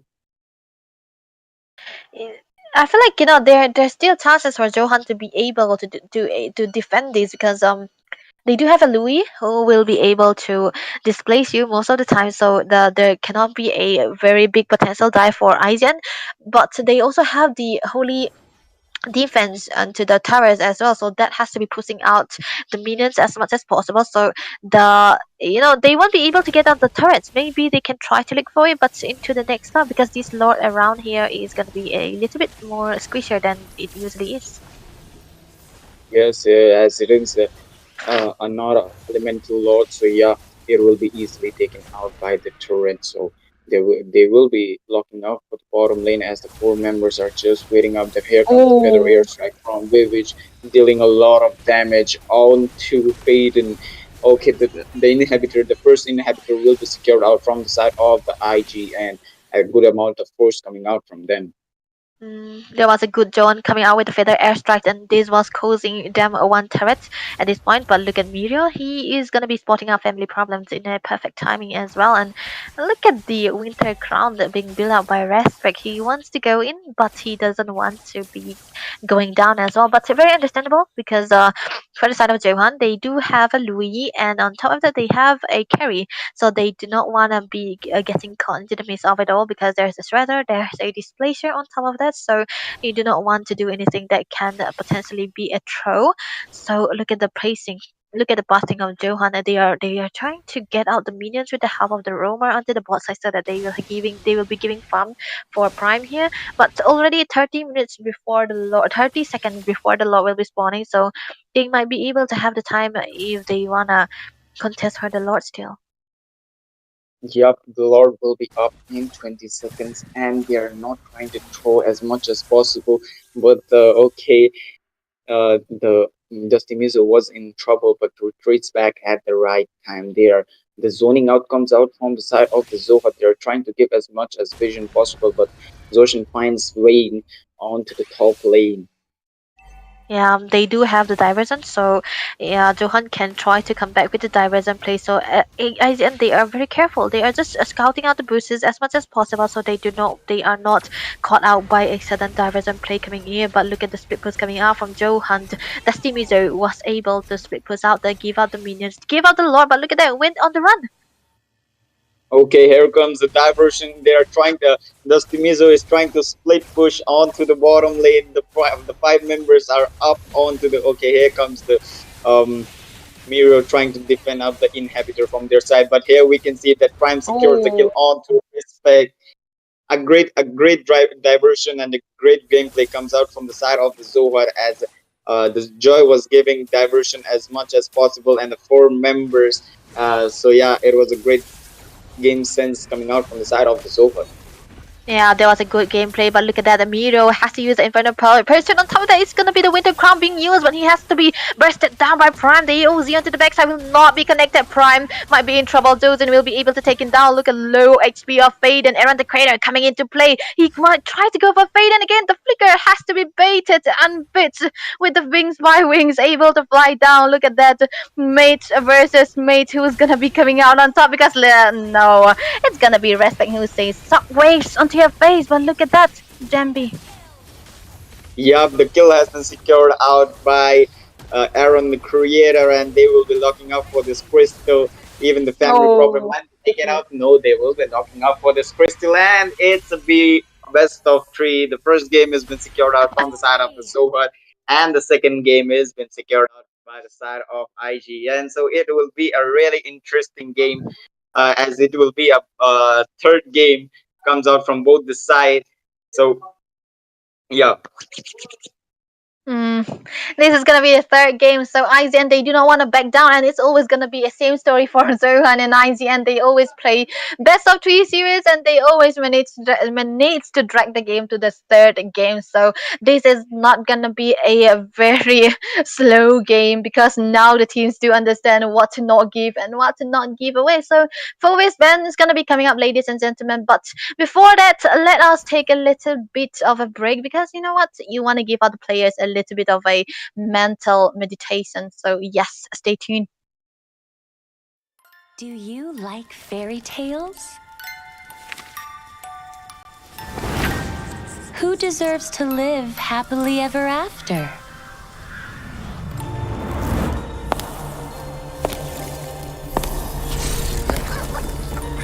Be good, and you will have a loving home.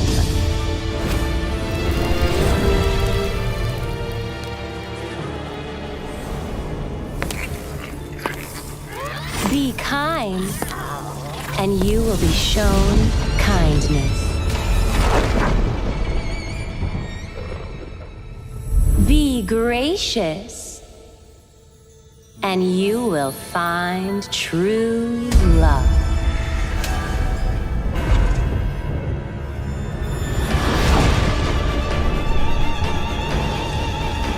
It's all your fault! I want my I was just having some fun. Your mother You died didn't because really of you! What a bunch of drivel.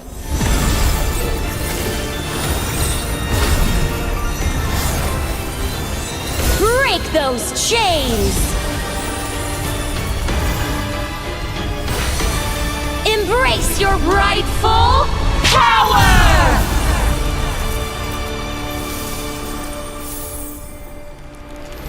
I really love a good fairy tale. Who will be the lead of our next story?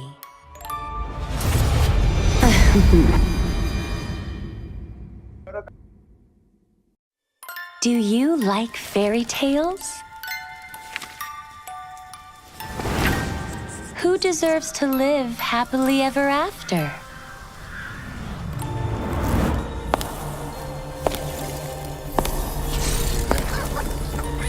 Be good, and you will have a loving home.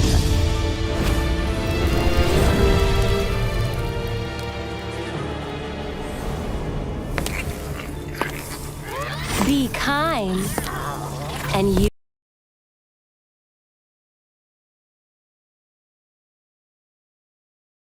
Hello, ladies and gentlemen. Welcome to the third match of this best of three series, which is happening between Team IGN versus Team Zohant.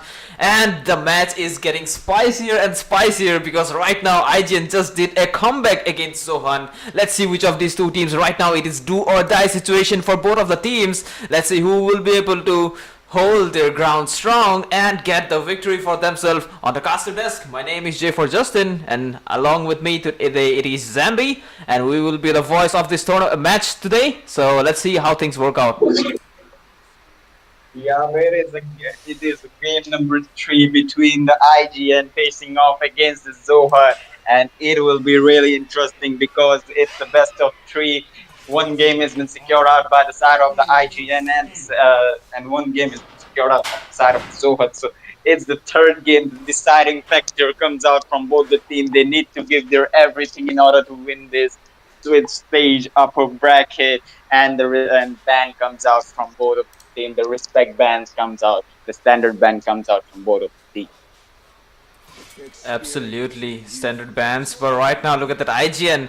They have figured out something, a way to ban out both Granger and the Harriet. That they be like, we will not give it to anyone. We will just ban these two OP heroes. But right now, Kalia was open, and Zohant will grab it on the first chance they have the chance to grab it. And boom, Kalia, perfect initiation as well as perfect pick of hero has been locked from the side of Zohant. What you gonna say on that, Zambi?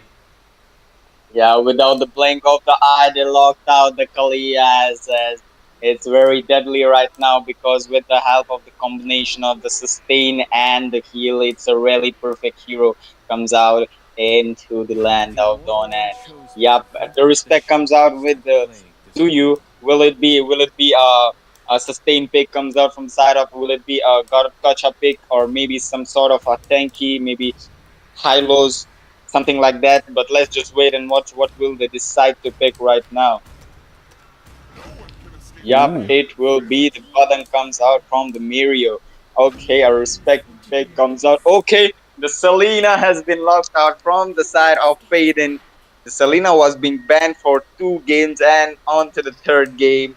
They got the 2 banned heroes onto their side, the Kalia and the Selena onto their side. So yeah, they are having a lot of annoyance onto themselves, and here comes Dusty Mizo with that joy.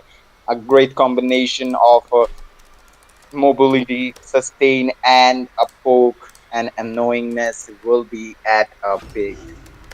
Absolutely, man. They are. Dustin Mizo is really good. Is a really good Joy user.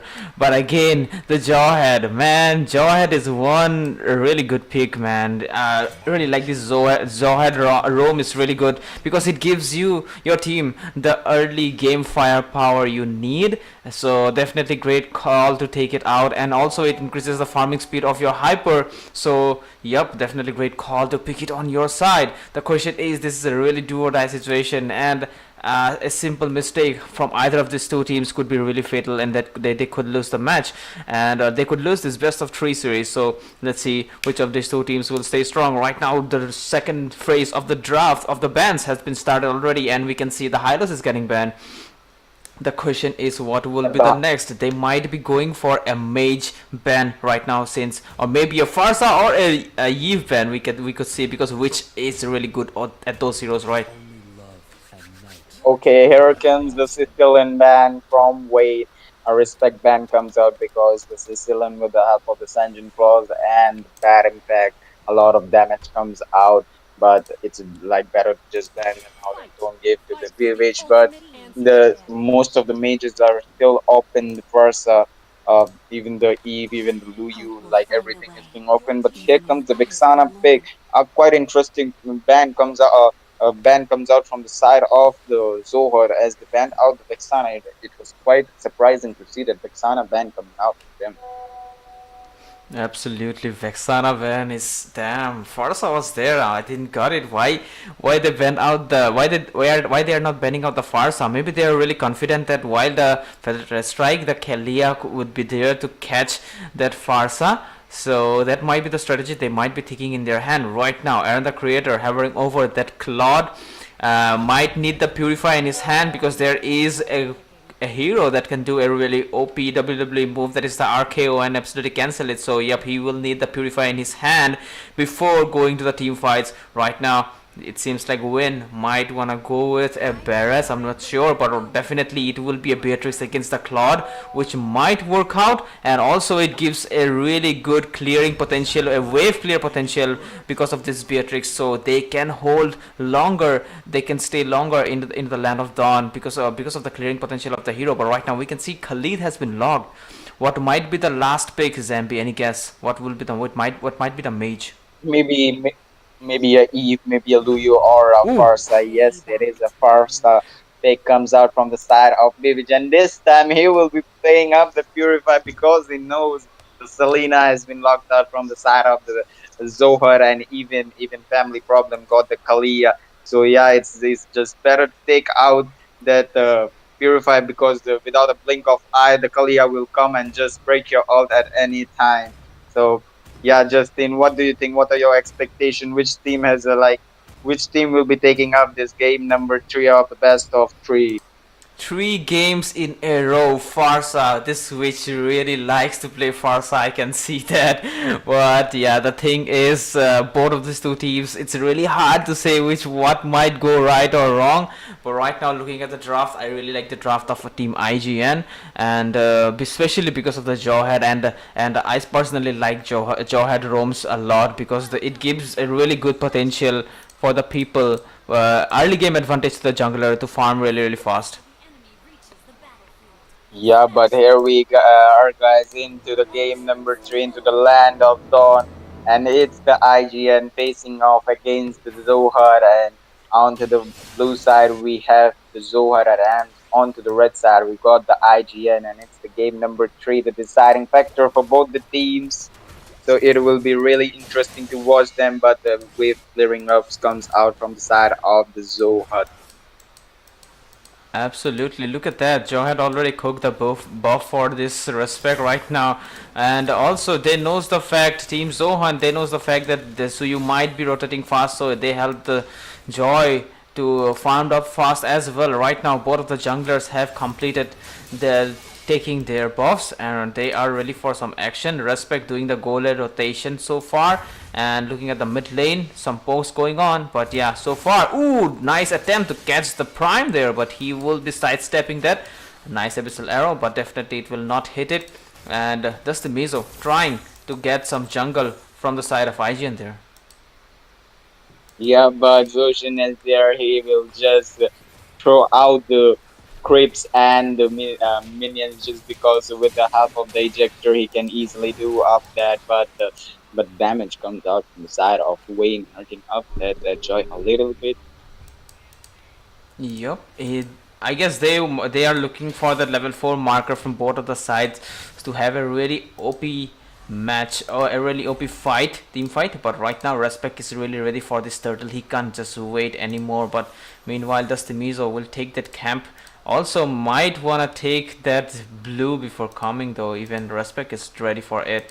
But right now the turtle is ready. Both of the teams might wanna get level 4 before a clash. Looking at that, but looking at Badang, he is already level 4, and the turtle has been already lured to the side of IGN. Let's see who will get it. Okay, the Kalia comes in with the help of the Tsunami Slam, takes down that, Ooh. but it will be the Dusty Mizo securing up the first turtle.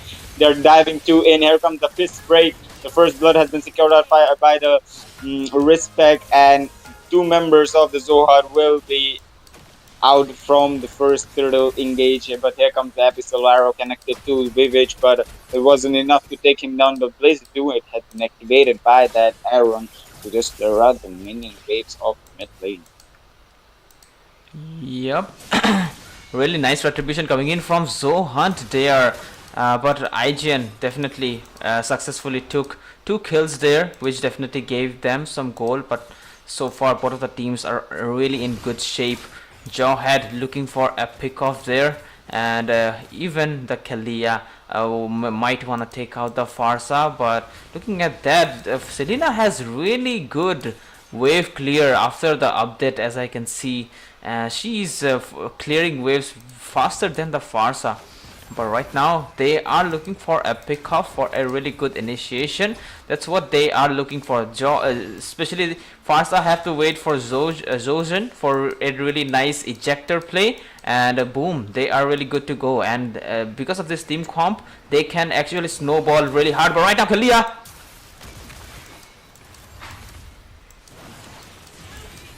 oh no, it seems like Prime has been taken down. But right now, looking at the fight from the Feather Strike. Yep. Okay. Here we can see that the members of the IGN, okay, Zoshin will be taken out, but indeed the two frontliners from the side of the Zohat. But Dusty Mizo might be in trouble. Faden is trying to save Dusty Mizo as much as possible, and Zushin, the Respect is just trying to go back before the second turtle, as they have the advantage onto their side. The goal difference is not that much, lies onto the favor of IGN, and the second turtle has already arrived into the land of Dawn. Absolutely, both of the junglers are really low in HP, but right now Zozen waiting for someone to snipe. Nice abyssal arrow, and the position has been displayed on the map, which is bad for the IGN. But right now they are going for the turtle with Dusty Mizo in 60% of HP, as well as Suyu right now going in for some action. Yup, the Feather is connected by that, but here comes the ejector takes out. Okay, the turtle has been secured out by that Respect. Oh, the Kalia might be in trouble. They're trying to take out Family Problem as much as possible. Respect is trying to force as much as possible. They're trying to invade. I don't think so. But Respect is just waiting for them to just come up. Absolutely, look at Aaron the Creator. He knows his limits there, and he will take out Prime. Really nice rotation, as well as the tier 1 turret of the top lane. But so far, looking at that, even Win did a really nice trade in the bot lane. But right now, Fistcrack. Yeah, Fistcrack comes in onto the bottom lane, trying to get the Khalid onto a solo basis, but he will be running back with the help of the Ragging Sandstorm. A good rotation comes out from the side of the IGN, as they are completely, like, not completely, but they are dominating a little bit from their side. But the kill comes out as onto the top lane. Aaron took down Prime onto a solo basis, so it was kind of interesting to see both the MM doing a solo fight. Yeah, looking at the items, it seems like both of the junglers have completed first their core item. Right now, the Jawhead did try to eject Family Problem there, but he is cool for now. And we can see one turret has been taken out from the side of Zohan by IG and by the Farsa as the last hit. But right now, they are after the mid lane turret. It seems Zozen going in.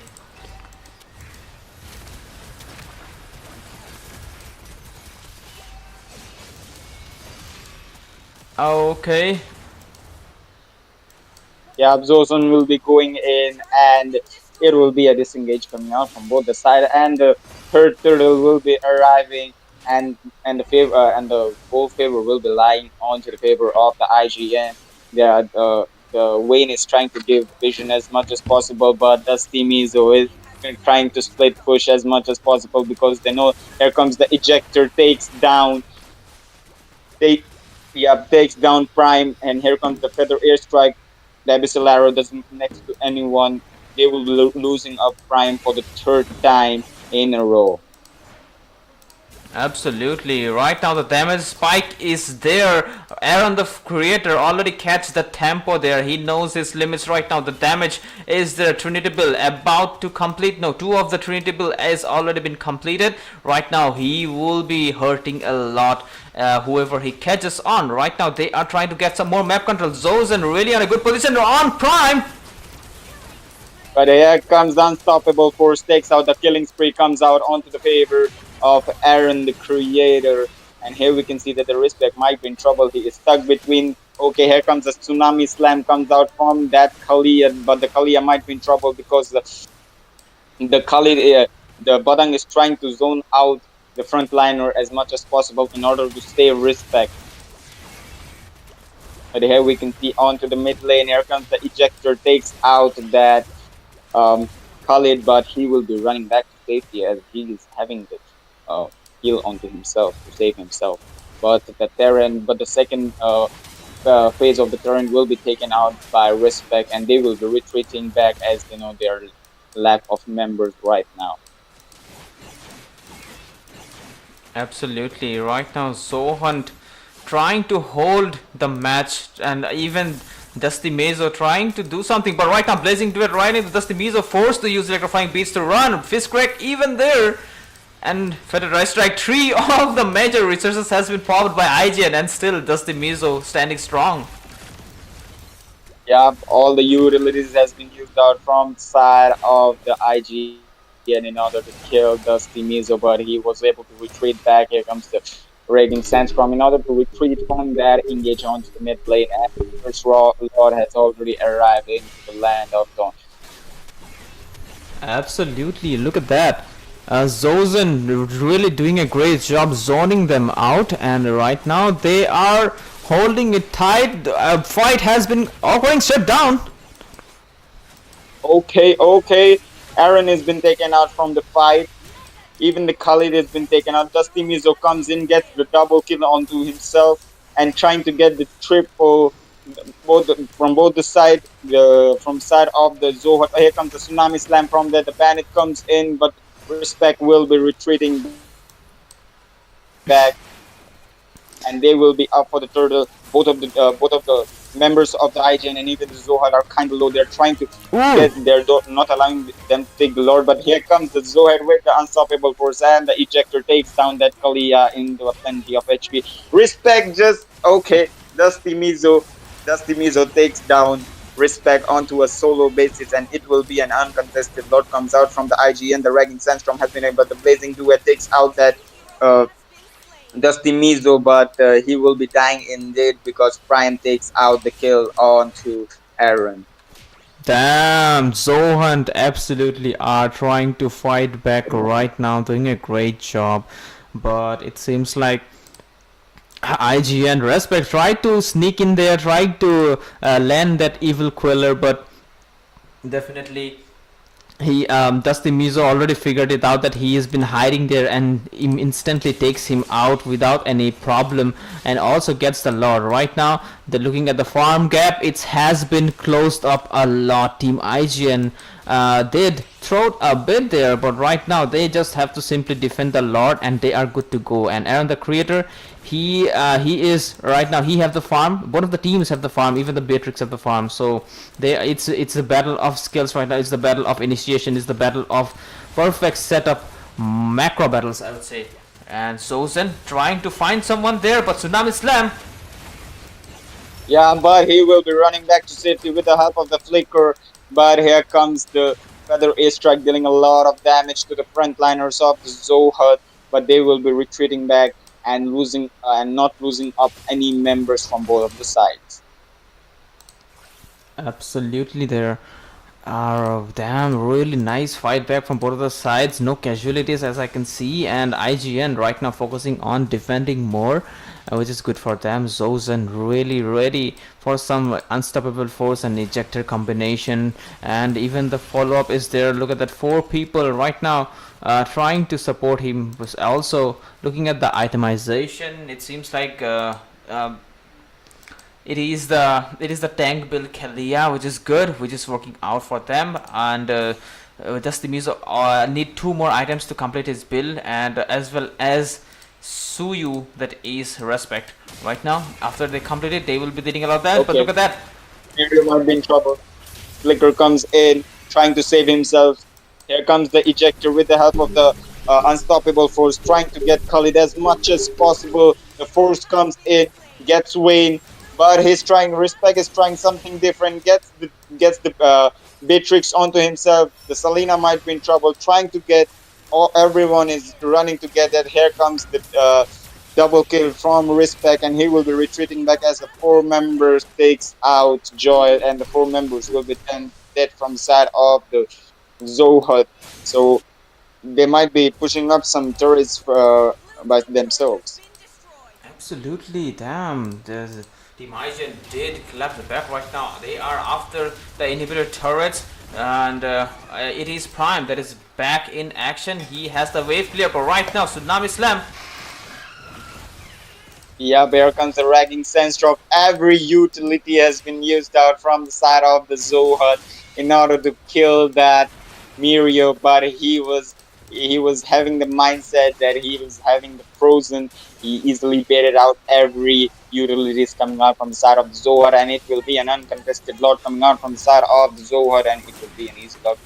Okay, here comes the unstoppable force, but they will be retreating back as they know they have the lot onto their side, so they will be waiting for the lot to just arrive and lock up for the crystal. Yeah, that was a really waste of resources by Zozin there. He should have he should have been a little bit more patient than that. He thought he will do a really good ejecture, but ending up wasting his flicker, which he definitely needed in that last push. But it's okay. Still, respect is there. He can just go in with the unstoppable force and can tank the damage of the turret, and they are good to go. But again, does the Mizo have to take out the Farsa or the Claude because the mobility is too high? So the options are really low right now. Conceal play has been popped, and Zozen looking for someone to throw. Lord marching in there to from the top lane. So right now, yeah, Prime is trying to melt it out as soon as possible. But right now, Aaron. Yeah, Baron goes in with that blazing duet trying to get someone but wasn't able to, and the Lord will be easily taken out. But here comes the ragging Sandstorm getting up the Badang. Yes, he will be taken out maybe, but here comes the fist break from himself, but the killing spree will be taken out from the side of Respect. The fight goes on and the kill, I don't think so. Okay, the family problem learns back to safety to save himself, but they will be losing off Faden from their side. A great re-engage comes in, but wasn't able to take out any member of IGN. Yo, look at the confidence on Dusty Mizo. He tried to take out Aaron the Creator, but he is safe for now. Feather Dress Track has been popped. Ejector has been thrown the minion. Oh, right now, Aaron the Creator might be in trouble. No, he's safe for now. It's fine. Everything is good. 1-for-1 trade for both teams, and the members have respawned. And we might see another engage during the Lord only. But so far, IGN is ahead in terms of turrets and a bit of gold, I would say. But also let's have a look at the items. And looking at that, it seems like Beatrix need one more item, and Suyu has completed the build. No blade of despair. They just need the full pure sustain and penetration. Family problem trying to pick off someone, but yep, it's a better decision to play a little bit safer at the scenario. Claude might wanna complete the build, have the rose gold in his hand, and again the Farsa need the final item, and after that this tomb will be ready to go. Right now, electrifying beats as well as unstoppable force. Look at the damage there. It's melting Jawhead there. Yeah, the damage outcome from Dusty Mizo is too high, melted out almost Zushin and this Aaron, and the third Lord and the second Lord will be up into the land of Dawn. This will be a deciding factor for the Zohar if they will be losing. Okay, the Abyssal Arrow connects to Vivage. They're trying to dodge as much as possible, but here again a diversion comes in from the Dusty Mizo trying to divert the members of the IGN, and they are still not up for this Lord. Okay, here comes the ultimate form that the Unstoppable Force has been used out by Zoshin. They will be in trouble. Yes, the killing spree has been secured out by the Mirio is secure. Okay, the Lord will be secured out from the side of Respect. The three members will be done from the side of the Zohut, and they will be retreating back, trying to defend the base as much as possible. And the 5 members are still up from the side of the IGN. Will it be an end for the side of the Zohut? Oh no, 5 versus 2, and Abyssal Arrow is hitting, but Zozen have the shield of the second skill as well as the Immo. But right now, Faden has been taken out. They are locking at the base. Yeah, the crystal has been locked out from the side of the IGN, and the best of 3 has been secured out from the side of IGN. What a great comeback coming out from the side of IGN. Like literally, they lost the first game, they still got the comeback, on to the second game, and the last game has been secured out by them. What a great gameplay! What a great comeback we can see coming out from side of uh, IGN. Zushin did a really great job for using up that Jawhead and even respect. Like the Farsa was having a high amount of damage, just going out everyone from damage outcome he has, and even Aaron, everyone did really well with the compound. The macro setup comes up from them, and it will be the IGN. Absolutely, So look guys, at that. stay tuned. Yep. So guys, stay tuned. Do like the stream, and don't forget to subscribe. We will be back after a short break with another interesting match. Till then, stay tuned. Absolutely. Let's take a short break. Do you like fairy tales? Who deserves to live happily ever after?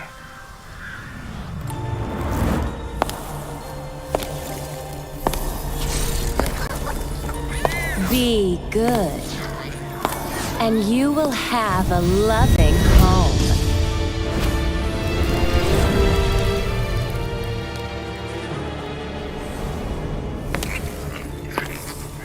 Be kind, and you will be shown kindness. Be gracious, and you will find true love.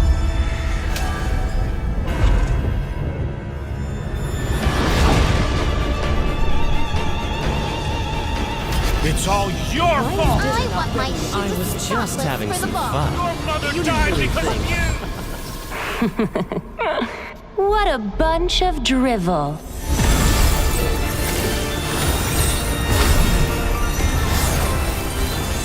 Break those chains! Embrace your rightful power!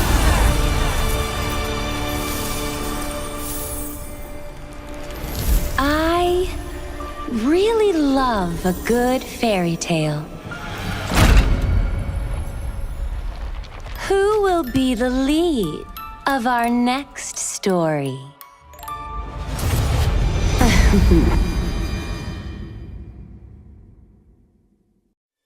Do you like fairy tales? Who deserves to live happily ever after?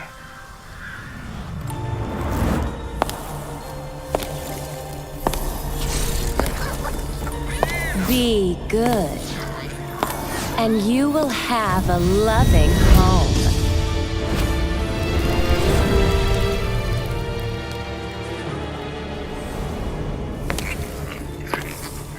Be kind, and you will be shown kindness. Be gracious, and you will find true love.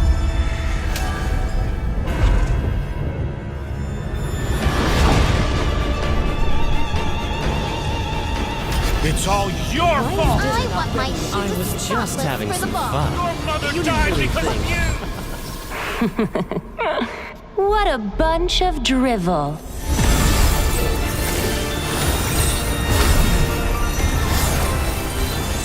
Break those chains! Embrace your rightful power!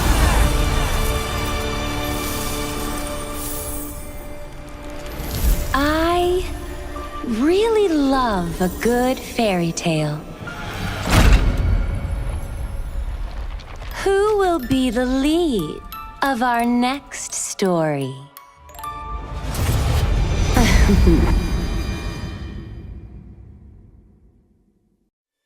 Do you like fairy tales? Who deserves to live happily ever after?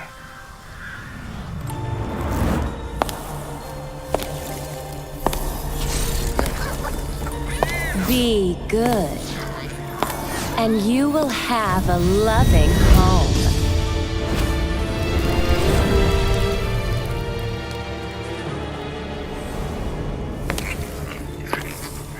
Be kind, and you will be shown kindness. Be gracious, and you will find true love.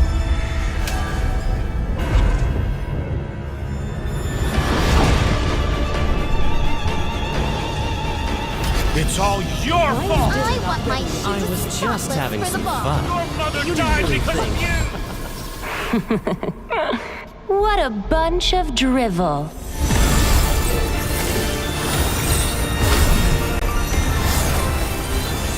Break those chains! Embrace your rightful power!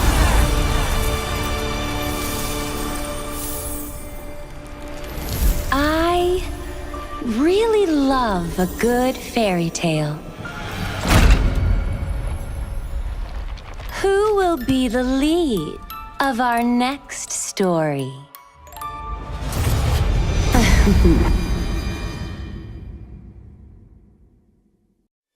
Do you like fairy tales? Who deserves to live happily ever after?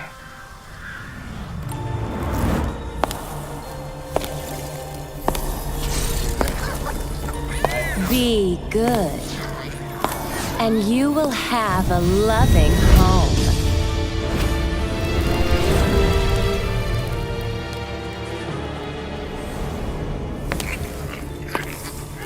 Be kind, and you will be shown kindness. Be gracious, and you will find true love.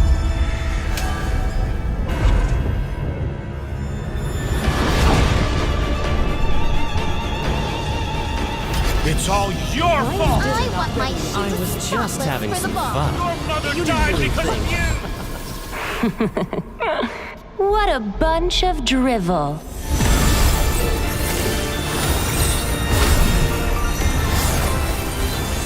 Break those chains! Embrace your rightful power!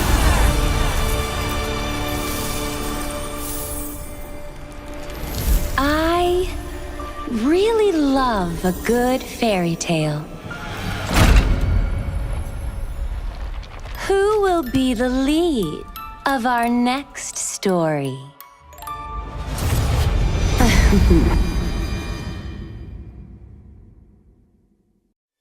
Do you like fairy tales? Who deserves to live happily ever after?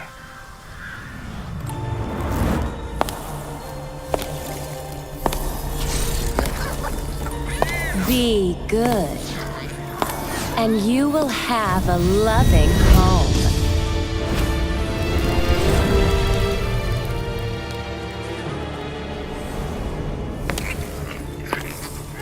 Be kind, and you will be shown kindness. Be gracious, and you will find true love.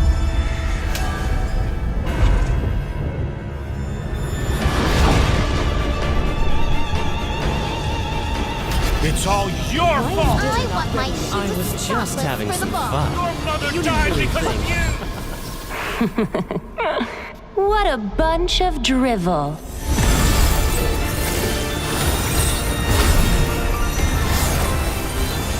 Break those chains!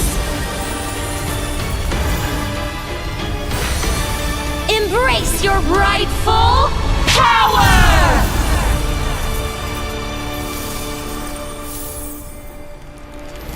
I really love a good fairy tale. Who will be the lead of our next story?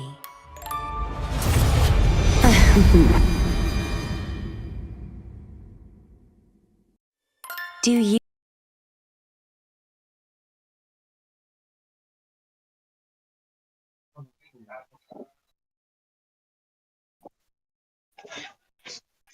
Good evening, ladies and gentlemen. Welcome back to the Rise of Legends Season 3. And here we are on to the second match of tonight, which is gonna happen between the team BPP and the team Sleep Tight lineup, which is gonna be the best of three match. They're gonna play out like three of the matches. So let's see who's gonna get the win onto themselves and get the points for themselves. And right now on to the casting decks. I'm your caster, Yuna. Along with me, I have a really good fellow friend there, Justin. Yo, thanks for the welcome, Yuna. And right now, let's see, this match gonna be absolutely awesome. Slip tight lineup versus Big PP. Big PP been performing really nice lately, as well as this other team. So this will be an absolute cinema to watch these two teams clash. And let's move towards the draft race. Definitely, it's gonna be a really interesting match, because we have already witnessed out both of the teams have played out so well into the previous matches. And right now, looking on to the drafting phase, we can see into the first banning phase already, the fan getting banned out. I'm in a respect ban coming in because I guess, the team Slip Tight, they know there is someone who's gonna use the fanny really well. I mean, respect ban as well. The Joy also getting banned, kind of understandable because she has the mobility, she has the damage onto her, which is really bad for the backliners as well for the frontliners. Exactly. Yu Jong, that's a really rare ban, I would say, because people don't really ban out the Yu Jong, but definitely it could be a respect ban because Solo God is good in Yu Jong, right, Yuna? Yes, I do agree with you. Like we have already watched out his gameplay into the previous matches. The way he was playing that Yuzong was so amazing. And right now you're planning on the Kelly. I mean, kind of understandable. A new hero into the land of Tom. She's kind of annoying with the tsunami slam catching onto backliners. Like if she's not able to cut onto the front also, but she will be directly going on to the backline. And also the Sicilian getting banned. I mean, well tried, by the team Slip Tight lineup. They banned out the Sicilian, a late game assurance hero. And right now they got the Jushin into their hands. I mean, the Jushin with the lantern flare gonna be really annoying for the frontliners, which is kind of pressing thing into the early phase because she's gonna come with the lantern flare, disturb you into the mid farm for the opponent millionaire as well. She's gonna poke to the frontliners to initiate any team fights as well.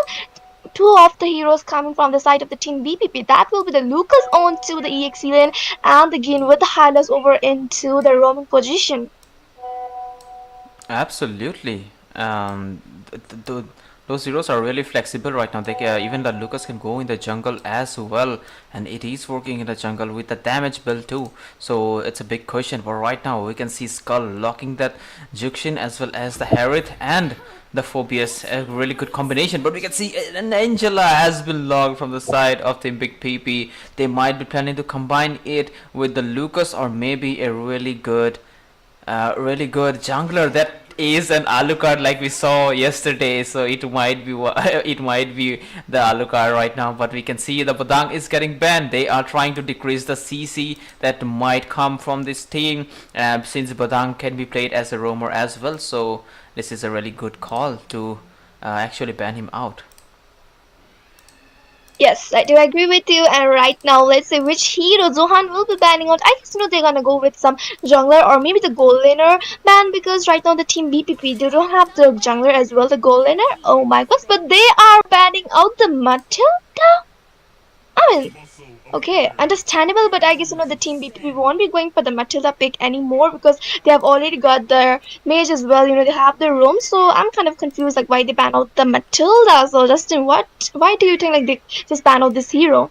They might be a bit confused at what might Team Big PP go with, so that might be one of the reasons they have banned it out.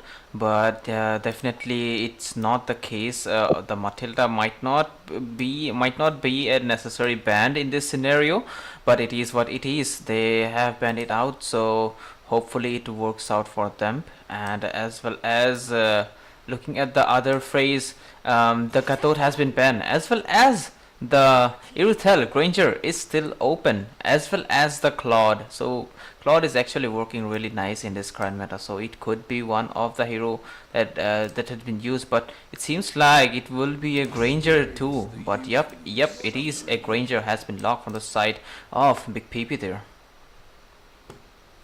I mean, I was kind of expecting, Granger pick coming in because in the previous matches we have already seen the Baba Yaga going with the Granger onto the goal lane. The way he, got that maniac for himself, and that was really impressive. But we have to see in this match either it's gonna work out or not for the Baba Yaga because there is a Harriet into the goal lane, which is kind of be really, painful for him. The mobility he has onto him, the Zaman Force deals a lot of damage, and right now they are picking up the Jawhead as well. The Suyo onto the play. The Suyo was, left open. And the Zero, if he gets the early lead onto himself, which is gonna be really bad because once the Suyo is fed up, he's gonna be non-stop. Soul Server deals a lot of damage as well. There is an Evil Queller. When you're running into the low HP, you might get down by the one Evil Queller shot as well. There is a Joy with the ejector game. Like he's gonna, just take you one of the play. I guess especially he gonna, target onto the Granger or either onto the Angela. And right now we can already see both of the teams has, finished up their drafting phase as well. Both of the teams have a really good lineup onto themselves. So Justin, what do you think? Which team has the the strong lineup right now for themselves? Definitely Big PP because I really like the combo Alucard and Angela, and they are really good with this combination we have seen in the previous games. Hopefully they nail it on this one also. But also strategic wise, the draft is really balanced from the side of Big PP. But with this, let's move towards Land of Dawn. Yes, ladies and gentlemen, here we are into the Land of Dawn, into the second match of tonight between the team Sleep Tight lineup onto the blue side and the team Big PP onto the red side. And here we are into the Rise of Legends Season 3, presented by Blind Sports, powered by Yama Esports and the NXM Gaming. And we can see already both of the team have started with their respective jungle buffs as they're clearing up and getting those farms for themselves. As we can see onto the middle lane, the Juicing with the Lantern Flare kind of, mocking, kind of poking onto the Angela, which is gonna happen already. And we can see also the Hylos is there to, help the Angela to clear out her minion waves. Absolutely. And look at that. Jawhead helping Zohan to farm up faster, and Flicker has been burnt out from the side of Solo God there because of the rotation. Right now, the buff, both of the buffs has been secured really fast by Zohan. But right now, looking at the top lane, two gold laners are fighting. Alucard wanna get level 4 as soon as possible, and he is ready to rotate, ready to gank to the gold lane. Yes, definitely he's going for the gold lane right now. But I guess the team Sleep Tight lineup also, they will be also kind of focusing on to the golem, which is really important right now. Rain is going on to those bushes waiting for a good opportunity to come up so he can directly jump onto the Cyrus over there and onto the middle lane. The Lantern Flare is by the juice and kind of annoying the Angela as well, the Hylos. And right now Rain going on to the Cyrus, but no, he will be falling back. Right now the Rain doesn't have that amount of damage, and the Solo God getting ganked out by the 3-4 people over there, and the Suitor receiving that first, the ejector play coming in from the Joy, and that will be the kill for the skull onto the game. 2 of the members are already down. Damn, beautiful rotation, beautiful gang coming in from Slip Tight lineup there. They literally squeezed their Solo God and got the first blood, as well as they wrapped up the Hylos as well. That shows their precision right there. Alucard might wanna he doesn't wanna contest for the Lord. It seems he's going for the buffs instead. This is good for them. Play a little bit safer. Still he gets the items, and after that he will be definitely shining. Even waiting for the Angela to get the flask as soon as possible. Yes, definitely true. As we can see, the Sleep Tight lineup, they got the first initial objective for themselves, and also we can see the Lucas and the Povis having their own time, the way they're competing with each other right now. The Juicing with the Lantern Flare over there, kind of poking onto the Granger as well. There is a Hylos for the Vision to sustain out the damage, and there's Alucard also rotating towards the goal lane. The Lantern Flare is becoming really painful for the team Big PP to initiate any team fight because it's kind of always poking them, especially onto the front liners, which is not really good. I know, right? But look at that. In the top lane, Angela's hard guard is there. Yes, the Lucas into the base as well. The hard got helping out the Lucas and taking down the 4-base, well supported by that, Angela. But right now the Gin has been taken down into the mid area by Suya. The glorious path though popped in, but not able to help out. The Alucard is there onto the Droid, but the Droid using a flicker as well as with the lanterns. They're not letting the Alucard survive. The Johan just take down the rain, and the Baba Yaga needs to fall back because two of the people are coming towards this lane. Just invite, pause. Paused.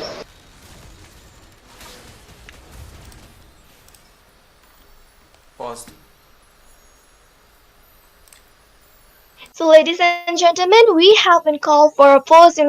Some of the team members are having some connectivity issues, so we will be coming back again. So, stay tuned with us. And right now, Justin, I want to ask you, the way the team slipped tight lineup they're playing out, they got the objective as well, they're getting all of the trades. So, do you think it might be the problem the team BPP are facing some connectivity issues or something they're not able to, communicate with each other into this match? Definitely, it could be one of the reasons. They might be having a really bad internet connection. That's why they are being seen idling here and there, right? Especially the Alucard as well as the Angela in the mid lane. So this could be one of the reason. And we definitely, Rise of Legends definitely support players to fix their net and fix their problems so that they can perform their best. And right now we will wait for the call. Till then we will take a short break and we will be back to you after the internet has been fixed. We'll be there and we will be back after a short break. Do you like fairy tales? Who deserves to live happily ever after?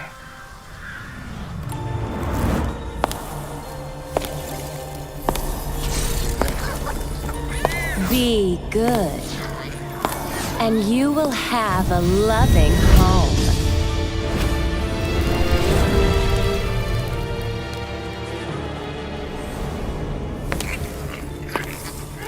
Be kind, and you will be shown kindness.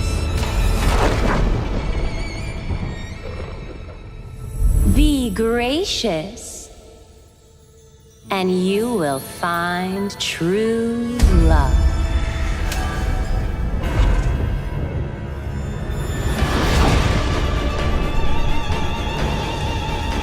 It's all your fault! I was just having some fun. Your mother died because of you! What a bunch of drivel.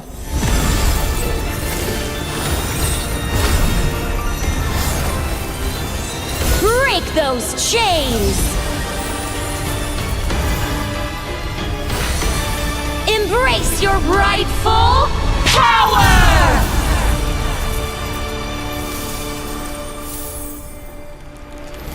I really love a good fairy tale. Who will be the lead of our next story?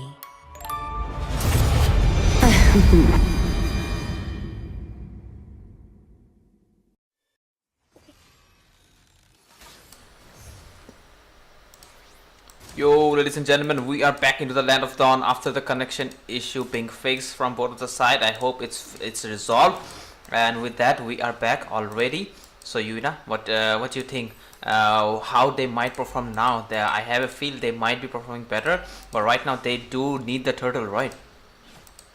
Yes, definitely. They do need, the neutral objective for themselves to, cover up some goal difference. Right now, the team Big PP, they need to cover up at least, 3k goal difference. They are having, as well, we can see the neutral objective spawning into the river area. The team BPP are starting with the objective right now. The highest with the glorious path is just, blocking out the 4-base. The 4-base getting certain by the solo god. Oh my gosh.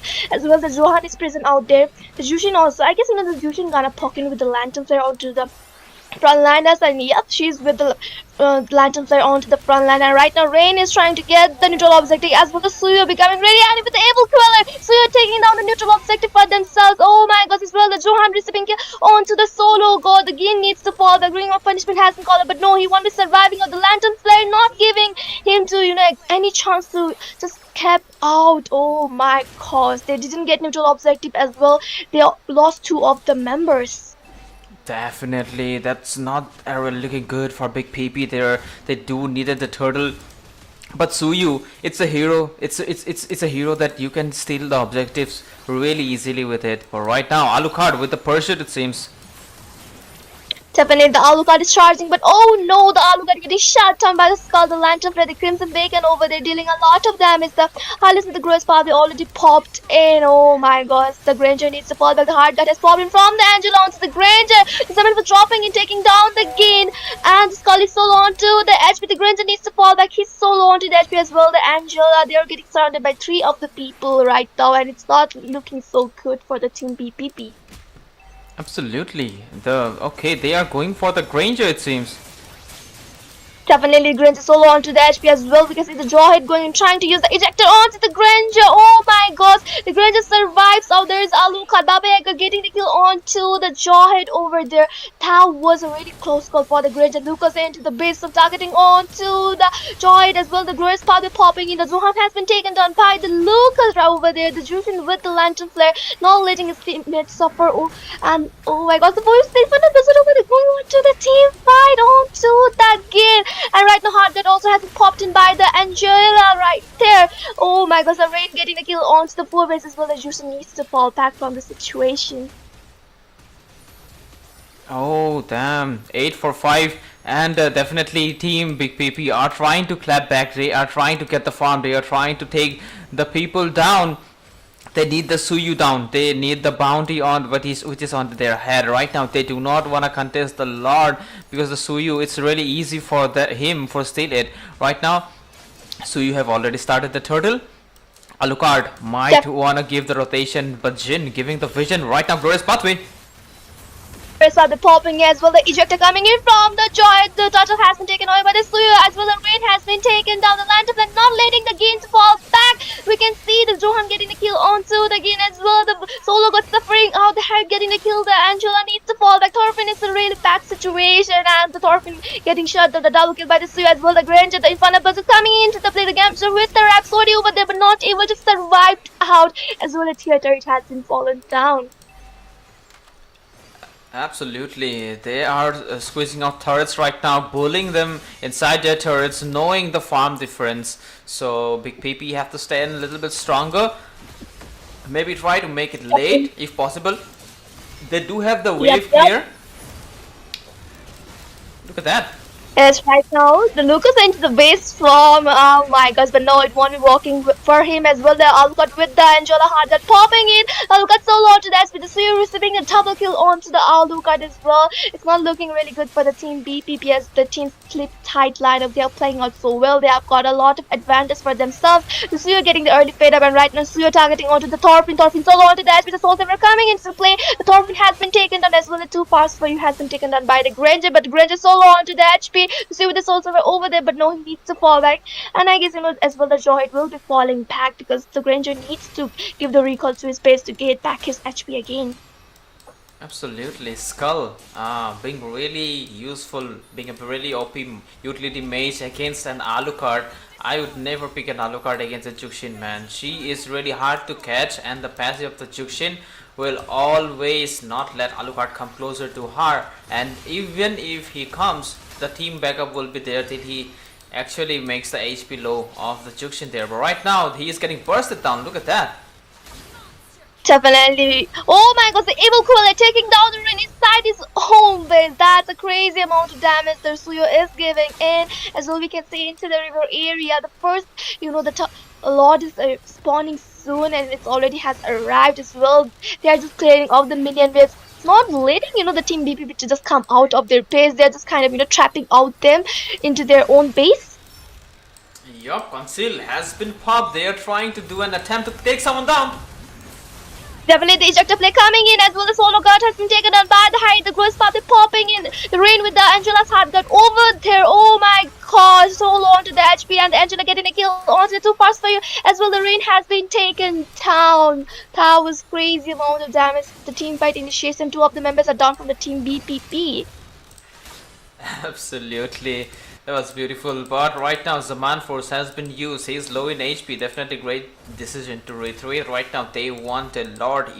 If they want to keep the discipline, if they want the victory, but this is a best of 3 match, so definitely Team Big PP have a chance to do a comeback for sure. But the question is this game too late to say that? Because there is still a chance for Big PP to do a comeback unless team Sleep Tight lineup do a really bad throw. Right now they are going for the Lord, a really good objective they need into their side, because the charge will definitely leave a hole into the inhibitor mark. But right now Alucard trying to get some more turrets, get some more gold into his side. Looking at the build, it's Hunter Strike as well as the Endless Battle. He definitely need that War Axe for some extra sustain as well as CD reduction, because I feel like the sustain build is really good on Alucard in this scenario. Yes, I agree with you. Right now, the Elemental Lord is marching from the middle lane. The Glorious Path has already popped in as well. The Angela unit is marking on the Hard Guard. The Baba Yaga taking down the Jawhead. The Hard Guard has already popped in. The Legendary Batisuyu onto the gain as well. The too fast for you has been taken down. The Rain getting the shutdown by the Jushin over there. Oh my god, the double kill by the Juhan onto the Baba Yaga. The Solo God getting the shutdown with the Lantern Blade damage over there as well. Thorfinn receiving kill onto the Zohan as well. The complete wiped out, locking onto the base. The first match ends here. Damn, really nice. Discipline coming in from Sleep Tight lineup, haven't done any kind of mistakes, and will make sure that the victory doesn't split out of their hands. But still, there is still one more chance into the hands of Big PP to do a comeback. They might do a comeback like IGN did the last match. If you guys haven't watched it, do watch it. It was an OP match, but also, like I was saying, there is still a chance for them to do a comeback. Looking at the builds, Alucard was going for that burst build. Maybe that was the case. Maybe he needs the sustain build that he used to rock, that War Axe as well as the Rose Gold build that he used to get really tanky. That could be the case. But right now, they do lost the match. But Suyu did with the MVP really did a great job. And I really like this Jawhead on the roams, man. Whoever picks Jawhead on roam, and if he is good, he definitely easy victory comes to their hand. But right now, we will take a short break, and we will bring you the action after a short break. Do you like fairy tales? Who deserves to live happily ever after?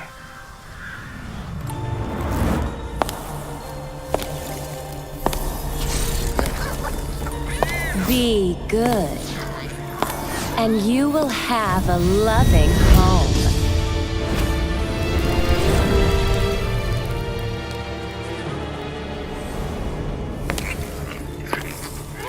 Be kind, and you will be shown kindness. Be gracious, and you will find true love.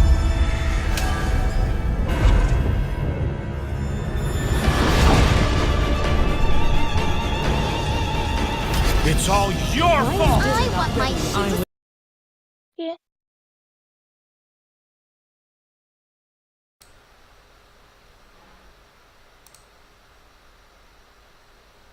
Ladies and gentlemen, welcome back to the stream. Here we are, into the second match of the tonight, between the team BPP and the team Sleep Tight lineup. And right now, it's scoreboard, the team Sleep Tight lineup, they have the 1 point onto themselves and the Big PP 0. So right now in this match, the pressure is onto the team BPP, whether, they gonna win the match and you proceed towards the third match and, just battle between the team Sleep Tight lineup to proceed forward more on just earn that points onto themselves. And I'm kind of excited because it is a do or die situation for the team BPP. So Justin, are you also excited?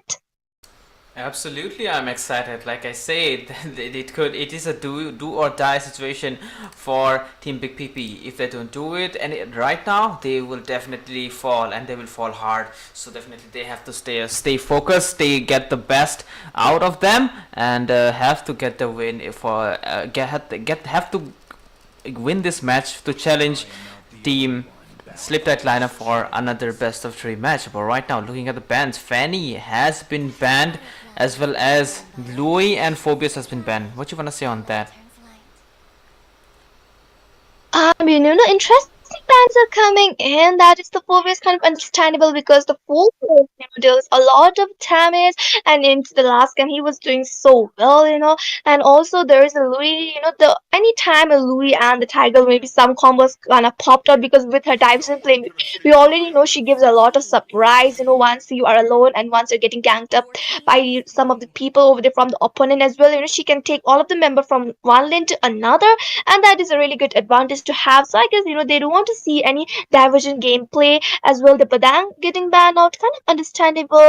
Two of the versatile mages, the meta heroes are getting banned out as well. The Fanny, and already first banning phase has already ended. So let's see which hero they're gonna pick in, and the Baba Yaga going with Harriet on to the goal lane.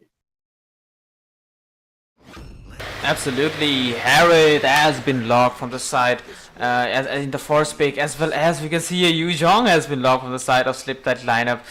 They do really want to poke this guy, doesn't he? And Granger has been locked as well. So right now they are doing a decent draft looking in. They are not going for the meta heroes except the gold lanes. But let's see what will be the heroes. Will it be a Hylos again, or they will switch up and go something else? But yep, it will be a Lucas against a Yu Zhong. Is it a good decision, Yuna? The Lucas against the Yuzong, like most of the time we say, the Yuzong kind of wins against the Lucas, but actually it depends on the user, how the user gonna take the advantage of the hero, like whether he's gonna win or not. It completely depends on the execution of how you gonna play about your game. That is the thing, and let's see, who's gonna win this. Like the lane fight, the Yuzong or the Lucas, the dragon or the beast. It actually depends, and especially for the EXP laner, you have to win the lane, and that is the most important thing. And also we can say that was a really expected ban. Justin, you have just predicted right. There is a Hylas again coming as well. The call picking of the Selena. They ban out the Juicin as well, the Vexana, the Sicilian, and the Selena is onto the play.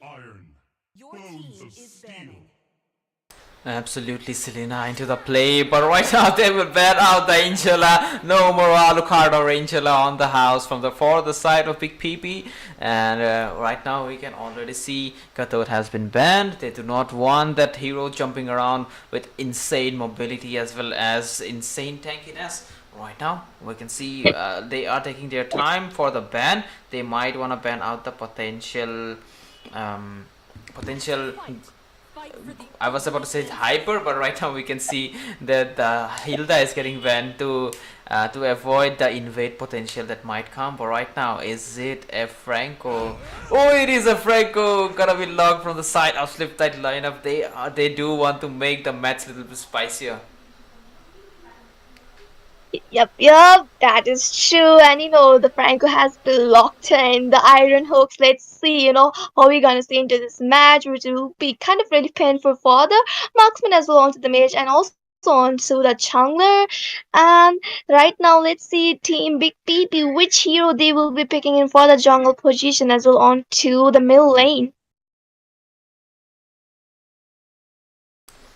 Absolutely, they are taking their time to pick the best. Oh, are we gonna see a Joy today from Ren? And we all know he is really good with the Fanny, but it seems like Sleep That lineup will ban out the Fanny. But right now, will it be a Suyu? Oh, it will be a Suyu, and definitely they might have to pay for mocking this guy because they have banned out the Angela. They have taken their Yu Zhong. And right now they went with a Franco to troll them, so definitely it might backfire. But right now we can see an Amon jungle coming in. That's crazy. They are bringing up the non-meta Franco and Amon, a Yu Zhong. Damn, that's insane. And kind of interesting picks coming in, you see. As well, there is a Lilia. Oh my gosh, it's my favorite mage. One of the best mage I used to play before. The damage she provides as well, she can melt down the tanky heroes. That is a really good thing about her.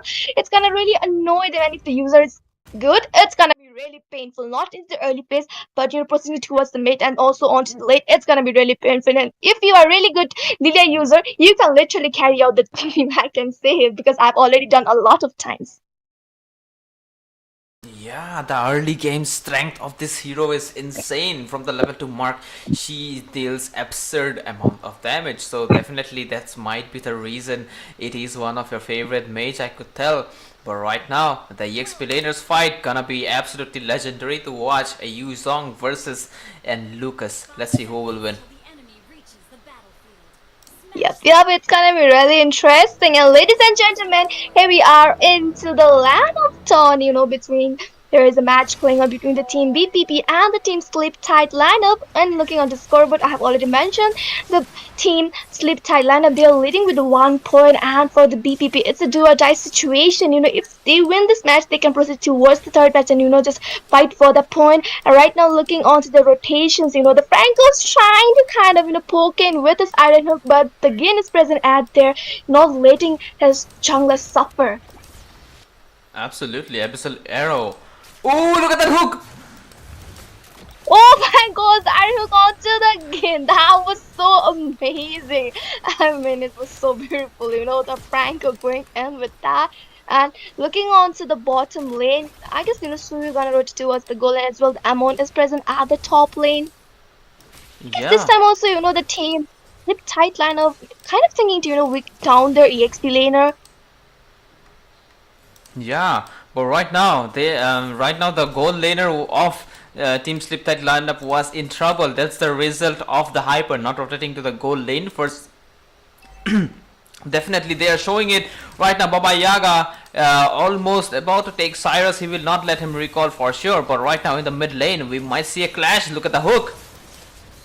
Oh my god, the Iron Hook coming from the Franco! The first one received by the Johan onto the Gin. That was so beautiful, That was so amazing. The mouth did come from the Amos ultimate was so beautiful. As well on to the mid-section area. The Thorfinn getting shut down by the Yuzong. There is a rain, but rain needs to fall back. The Yuzong into the Black Dragon from chasing down the rain. Oh my gosh, but right, he will be falling back as well. The neutral objective has spawned. As well, Lucas so long to the edge. We haven't also reached that level 4. The passive time is coming from the Yuzong. That's crazy.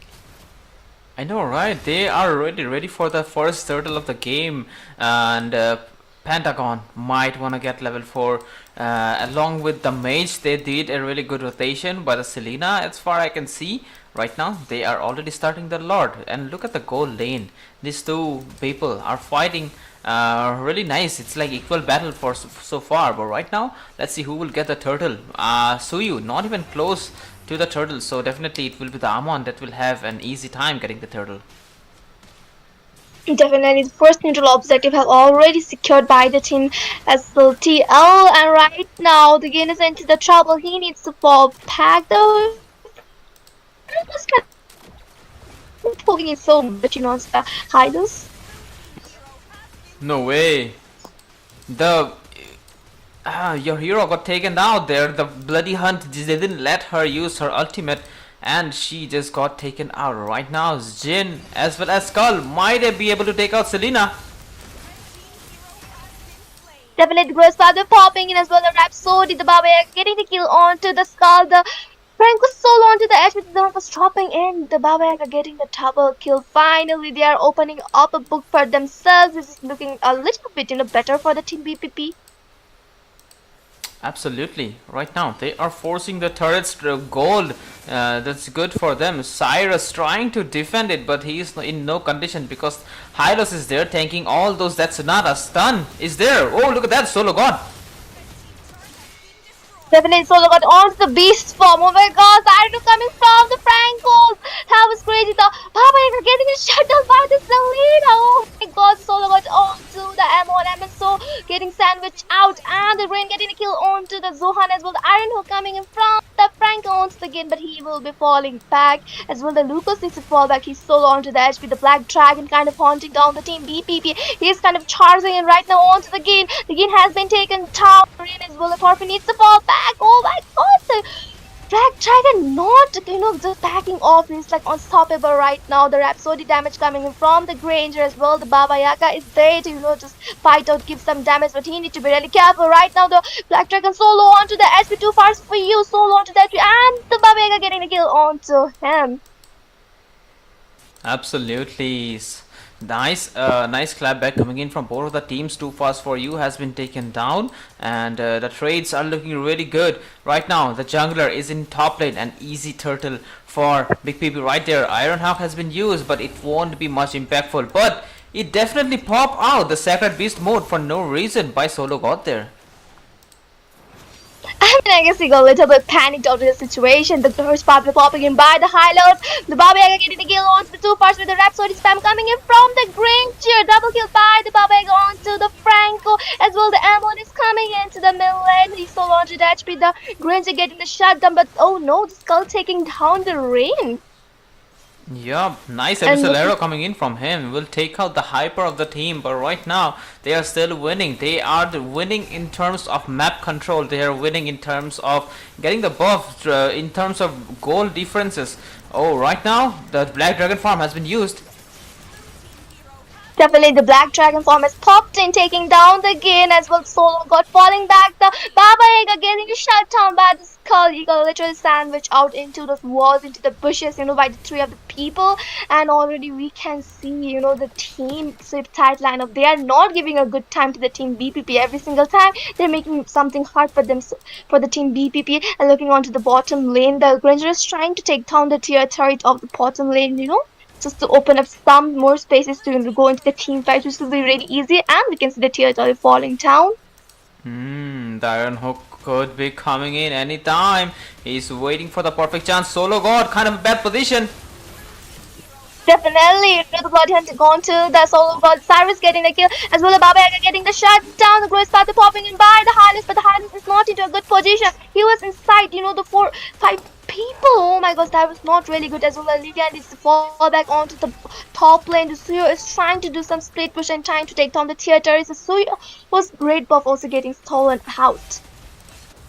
Meanwhile, Ren doing a great job doing those split push, creating some pressure for Sliptad lineup there, and Selena trying to land those abyssal arrow. Black Dragon farm has been used. Maybe he is just annoyed right now because of Rian will force out a really good skill, but right now looking at the turtle lane, Zohan will take out the turtle of the game. Right now Zohan will be taken out, it seems. Growth Path, giving the mobility as well. The damage popped in by the head. That was very beautiful to watch as well. The Amon getting shut down. His blue buff also getting stolen out, which is really important for himself. And looking into the situation, both of the teams are giving a really hard time to each other. Another team fight breaking into the mid area. The Lucas into the Dragon. Into the base 4 right now. Oh my god, the Baba Yaga getting a shot as well. A double kill by the user onto the Lilia. Triple kill by the Black Dragon as well. The Franco has been taken down. The Rhapsody coming from the Granger, chasing down the Rain. The Rain is running away. The Rain needs to fall back as well. The Gain. Oh my gosh. Yeah, Ren has been will be surviving the scenario. That's nice, but right now too fast forward. He was not too fast and he got taken out, shut down. Right now he is going for the Selena. Will take a Selena as well. 2 shutdowns in a row. That definitely gave a lot of bounty to Ren there. And right now they are ready to fight back. And looking at that, they are outnumbered and forced to retreat in the scenario. Looking at the items, it seems like Ren going with the sustain build, as well as the Amon going in with a burst build along with some attack speed. But definitely Franco going in with that continuous ulti build. Definitely he will just use the ultimate and will use the Winter Crown and it will reset. But right now, looking at the fight, This is all about with the base sword right now onto the top lane. Zohan getting the shut down. The Growth Path popping in. Again getting the onto the Franco as well. The Rhapsody, by the Granger over there. The abyssal arrows coming from the Selena, not able to hit onto anyone. 2 of the members are down as well. The Lord is spawning soon into the river area. exactly, the Lord is about to spawn, or is it a bug? Okay, it spawned now, never mind. And They are already going to take Big PP already in the tempo. Yuzhong does have the Black Dragon farm, might squeeze out Team Big PP. They might want to take out the Lord as soon as possible. Black Dragon farm has been used. The Black Dragon farm has already used and the Rain getting the lot for themselves. The Growth Path popping in. The Barbarian getting the shut down by the Granger. Oh no, as well the Franco has been taken down by the Solo God. The use onto the Rain as well. The Cyrus getting a kill onto the Suyo. The Abyssal arrows coming in from the Selena, but not able to catch up onto the Gain, and he will be falling back. Two of the members are down from the team BPP as well. The one member down from the team Slip Tight lineup. Absolutely, and right now this Granger is after the buff of Ren there, and he will be able to take it. And looking at the map, it seems like they are bursting out the Lord as soon as possible because they do not want any kind of impact from the Lord into their turrets, which is good for them. But looking at the gold difference, it's only 2k difference, but Glorious Pathway has been popped. The Glorious Path is popping in from the Hylas, the team Slip Tight lineup. They are falling back. They are not engaging any team fights over. They're not initiating, and they are really careful onto their position as well. They know when to engage and when not to engage, because some situation they might do some mistakes and they will be taken down. So I guess they don't want to take any risks and they want to end this match with this only. But right now, looking onto the river area, Tenzin is building up. The Iron is coming from the Franco. The Cyrus getting the kill onto the Rain. The using with the Black Dragon from over there onto the Thorfinn. Thorfinn solo onto the X with the double kill by the Crane. The Rhapsody just taking him down. Three of the members are only surviving out. It's not looking good for the team BPP. Yep, 3 versus 5. This might end up bad for them. They are going for the inhibitors right now. Look at the hook. That was so beautiful. Iron coming from the Franco. Zohan getting the kill onto the Babek. The gain solo onto the HP. The Grace Path has already popped in for the survival purpose. The Rhapsody melting down again, and he needs to fall back. And only the inhabitants are standing from the team BPP, which is not really good call for themselves. They need to do something to make a comeback again. The Rain needs to fall like solo onto the HP. The Abyssal arrows coming in. Oh my gosh, the Rain survives out the Lily as well. Again, a good thing, just helping out their jungler. But right now, Thorfinn will be getting shut down over there as well. The double kill by the Black Dragon onto the Gain. Three of the members are down. Only the 3 are surviving. Oh my gosh, Amon using his ultimate. The Vengeance was popped in for the survival purpose as well. The inhabitants are getting down one by one. 3 members are there. They're using into the Black Dragon from haunting onto the Beast. The Beast getting a shut down by the Cyrus. Only 2 members are standing in the Barbarian getting shut down by the Black Dragon. The Suyo is only present and he won't be able to defend out. Zohan getting last kill onto the Rain. The complete wiped out by the team Slip Tight lineup as well. The Finance are coming in. Again, as well, the Lydia has been respawned. The team Slip Tight lineup. They're so on to the edge with Iron coming from the Franco again. The Cyrus taking down again. Oh my god, it's not good for the team BPP. As the minions are coming from the middle and also from both of the sides. The Thorfinn is there to just defend out, but the question is for how much time. And the Selena getting shut down, locking onto the face. Right now the match has ended and the winner are the team Slip Tight lineup. Absolutely, definitely team. I would say team Big PP did try to fight back, but it was not enough. And the macro from Sleep Tight lineup was really on point. Was really good. Even after a non-meta draft, they still hold really strong. A Franco, definitely perfect hooks coming in from Pendragon there, as well as Yuzhong with the Sky Piercer, but still it definitely worked out. Granger, MVP of the team. Cyrus did great job dealing those damage for the team. 31% of the damage as well as 44% turret push. That was insane, man. And the team coordination was really good. But again, I believe the Lilia didn't got the chance to be more impactful because the Franco was always hooking someone and making the team really weak, and the follow-up was there to take the person down. So definitely the fights they were losing because of the Franco, because he is always outnumbering them, and that might be one of the reasons that Big PP lost right now. Yeah, that is true. The Franco played out so well with his iron hooks, always correct onto the point, pointing onto that. Just, hooking onto the Suyu as well, onto the Lilia, onto the Baba Yaga almost every single time, and Gain was getting so hard time every single time he was getting taken down. He was not able to sustain that much. And also, they could have pick a Vexana, maybe the Aurora, just stop down their movements, using the stance, because the Eternal Guard as well, the Freezy Glacier, the Frosty Breach could have worked out better instead of the Lilia, because we know the Lilia kind of, pokes in, give that damage, but still Lilia is type of a hero who's kind of melt down the tanky frontliners as well. There was the only the Yuzong as well, the Franco, and Franco sustains a lot, but not that much comparing to the other tanks. That is the thing. And instead of Lilia, something else middle laner could have worked out. That is the thing. And maybe the Joy also could have been a better. The Joy have more mobility onto her with electrifying beats. It could be the good decision. I guess so.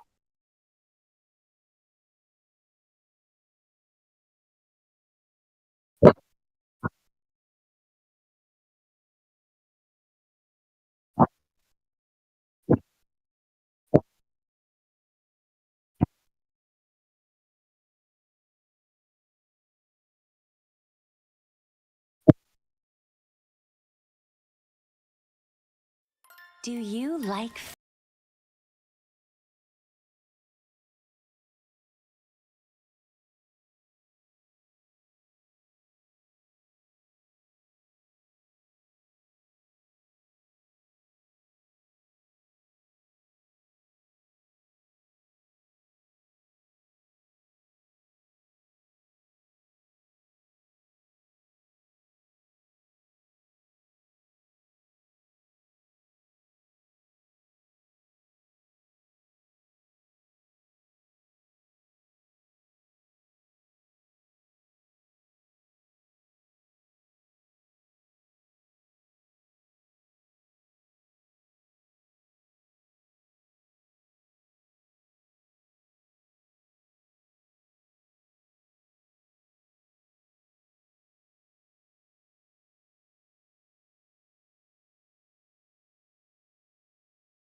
Good evening, ladies and gentlemen, and we are back to Rise of Legends Season 3, brought to you by Blanky Sports and sponsored by none other than Mobile Legends 5v5. So, we are back with the best of one series, and it is going to be between Team Armageddon Esports taking on Team 7 Commandments. I'll be Akasa Itami, and joining me will be Debbie anytime soon. So, I guess, we will be proceeding on to the draft section anytime soon.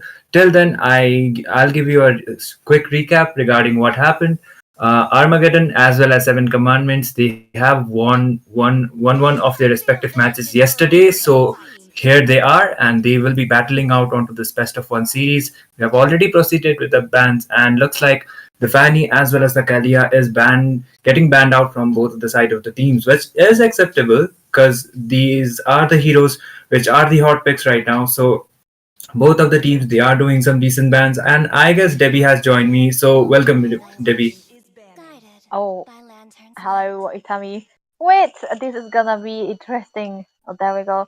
We have all the good bands coming in. Look at that. Fanny and Houston and Kalia also. Oh, that's gonna be interesting. Indeed, I'll give you a short recap. It is going to be a best of one between Seven Commandments. They are onto the left side, and they are taking Armageddon Esports onto the right side. So both of them, they have won their matches yesterday respectively 1-1. So they are onto the 1-1 brackets of the Swiss stage, and their performances like this best of one series will be quite crucial for both of the teams. So a lot of things are going to be onto the stake, and hopefully these teams will be performing onto their best today. Yeah, this has to be a do or die, like you mentioned then. So you know what? I feel like for Armageddon, they have they can ban out the Fanny though. They do not play the Fanny because I do not see Charlie Brown playing out the Fanny. But still, it's actually Seven Commandments. You are banning it out. So yes, you should try to know your teams as much as possible. But still, we cannot forget that this is kind of a meta too, and I feel like they do not want to waste it anyway. So still, the Matilda hasn't been banned out. Yep, if Matilda is not banned out, then maybe they might be going out with the utility jungler combined with the Matilda, which will give them additional mobility. But hopefully, if any of the teams they decide to pick out the Matilda, Armageddon Esports, I do see, Charlie Brown with the Alpha sometimes, so he is quite comfortable with the Alpha Matilda combo that we mentioned, and they are banning out the Eve, so maybe they might actually be cooking a utility jungler for their side because Eve she is really good against those utility kind of a junglers I mentioned, like the fighter junglers, because she will be dealing the continuous magic damage with those glowing one, as well as that Rio and manipulation plays will be coming up quite handy. So the Eve ban is quite acceptable. They are prioritizing the mid lane solution is also banned out. From the side of Team Armageddon, they have decided to ban out the Badang too. Two of the flex picks are getting banned out. The Kalia, we mostly see her onto the room, but she can be playable. She is playable onto the EXP lane too. So she is open for the tournament scene. And Kalyaban is really acceptable considering she is new and she is one of the best picks right now onto the wrong position. Yeah. You do not want to be KO'd, right? You don't, you do not want to be, hold the by the throat and slam down onto the ground time and again. But still, the Matilda has been completely ignored. So, okay, Itami, that was a good call because I feel like they wanted to go for the Hyla, so they banned out the Eve as well. So yeah, that has to be one of the case, the stronger choices. But still, Ito, he's gonna be getting the Gwenzer here this time around. But another Oh. Lucas Charlie Brown. This guy is amazing onto the utility jungles and some assassins possibly, but not the Fanny though. It's a kind of a insight. But Hmm. still, we cannot forget his performance is so good onto the Lucas. Maybe they did lose out against Big PP into the first round where they are put into this 0-1 bracket. It was because I feel like he was having, he was playing the Lucas too. But I feel like this is gonna be a redemption for him.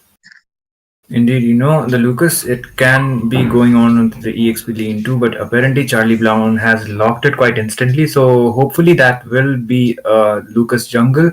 And as we mentioned, the Matilda is open too, but maybe they are not comfortable with the composition and they might not go with the Matilda. And Team Seven Commandments, they have decided to, respond with the Suyo as well as a Karupacha. The Hylos and the Kadut combo, we are quite aware of it for those initiations, as well as tanking the damage that might be coming up from the side of Team Armageddon. It will come up quite handy, but okay, they decided to go out with another late game insurance that is going to be that Sicilian. Oh, for Armageddon, I really like Ryota if he goes for those early game mazes. But still, we cannot forget that they have a tanky frontliners into the jungle side. So I feel like they want to go for the sustain, but the damage into the backline as well. So this has to be a great call for them too. But still, they have to ban out the Valentina just because it's a Valentina, right? And the Lucas. So that has to be it. But look at that. For Seven Commandments, they decided to completely ignore the Matilda and go for the tanky frontliners here, like the Gatos and the Hylos as well. So the Matilda ban coming through, they just want to deny it. If there's a Lucas Matilda into the picture, that's something we do not want to see. So a very understandable ban, but still, look at that. Irithel has to go for Ito to have a good time. Erythel band, that is quite smart, as well as the Valentina, because they both could have been the counter picks, the Erythel for Yeah. the Granger, as well as the Valentina for the Lucas, as you mentioned. So the burst damage is definitely not coming up from that Erythel, but against the Granger, the Moskov also quite works out, as well as the Beatrix pick too. So, but it is going to be depending upon their composition as well, which marksman they can go with. Yesterday only I casted one of the matches. It was Oh. LCF going up against one of the teams, and they decided to pick out the Claude, and it worked out really well against that Ranger, and they ended up beating LCF too. So it can be quite the priority. Okay, the global Oh, healer. We were not expecting the Florin, but yeah, Florin. It can actually be a cherry on top for the side of Team Armageddon at this point. oh man, Lucas in combination with Florian, that has to be something that Seven Commandments has to respond with. But look at that! Oh no, I don't really like a Xavier against Lucas though. But still, they have a thank you for Lena, so Lenny might probably be the most the damage sucker here. So they are trusting their frontliner as much as possible. So they can pick out an early game marksman that can literally win a lane against Granger. So that has to be the choices, because if you have a weak laner into your goal and a weak mate into your mid lane as well, that has to be a very ballsy move and quite expensive to say the least. But still, what will be the XP laner here? Is it gonna be the CC? Wait, if it's the CC, Hylos might have to be forced to go into the room. Indeed, Hylos against the CC onto the EXP lane, he is just going to be melted. And the glue Yeah. can actually work out too, and it's Ooh. actually a good pick because they don't have the burst damage for the early compositions Ah. of the game from the mage because they have the Xavier for their side. And Xavier, he is more of a support onto the early phases of the game. He is not, you will not be able to dish out that much damage as expected. He is like Sicilian. So he will be waiting for that late game to occur in order to be more contributing for your team in order to deal that damage. The burn damage will be there after that, and the crowd control is definitely going to be there. But going up against the Lucas, the Xavier, he needs to be really aware of his positioning, Debbie. Yeah, that has to be the case for him. His positioning has to be onto the toppest, the highest level, and he has to be aware of where the glue is gonna be coming in too. So this is gonna be putting him in a vulnerable spot, because yeah, the Sicilian is there, definitely. He's also the later part. He's also gonna be online to the later part of this game. But just because of the Lucas jungle, I feel like the Sicilian will be having much more security than the Javier. So yeah, that has to be dependent on to the execution wise as well. But still, we cannot forget that this is a Suyo who's gonna be needing the early game snowball potential to keep his team onto par with the opponent side. So we have to know what's gonna be going into the execution wise as well. But see, it's gonna be double revitalize, so two sustainability for the side of Seven Commandments. Exactly, and I guess we are back onto the land of Dawn, the Beatrix against the Granger. So, I was kind of mentioning it. Against the Granger, Beatrix kind of works out, but at the end, it is going to be that execution part. So, if Armageddon they outfarm that Beatrix, like if Ito he is able to outfarm that Beatrix, then the Granger will work out better. But if Beatrix gets the farm, the turn of tables will be completely for the side of Team Seven Commandments. So, for now, they will just be focusing on to the basic rotations, and even though there is a glue against the Hylos, and if it was the CC, then Hylos could have been going roam, but apparently he has decided to go out with the EXP, which is quite of a okay pick. But glue, he has got some early game pokes as well. Okay, Ito is forced to use out his flicker just now, so that will definitely not be a good choice. Early rotation that has to be provided just because of the good and better clearance coming into the mid side as well. But look at that! Oh, Charlie Brown. He is trying to initiate, and he doesn't have his ultimate. Punished instantly for that overextension. He will be losing his life.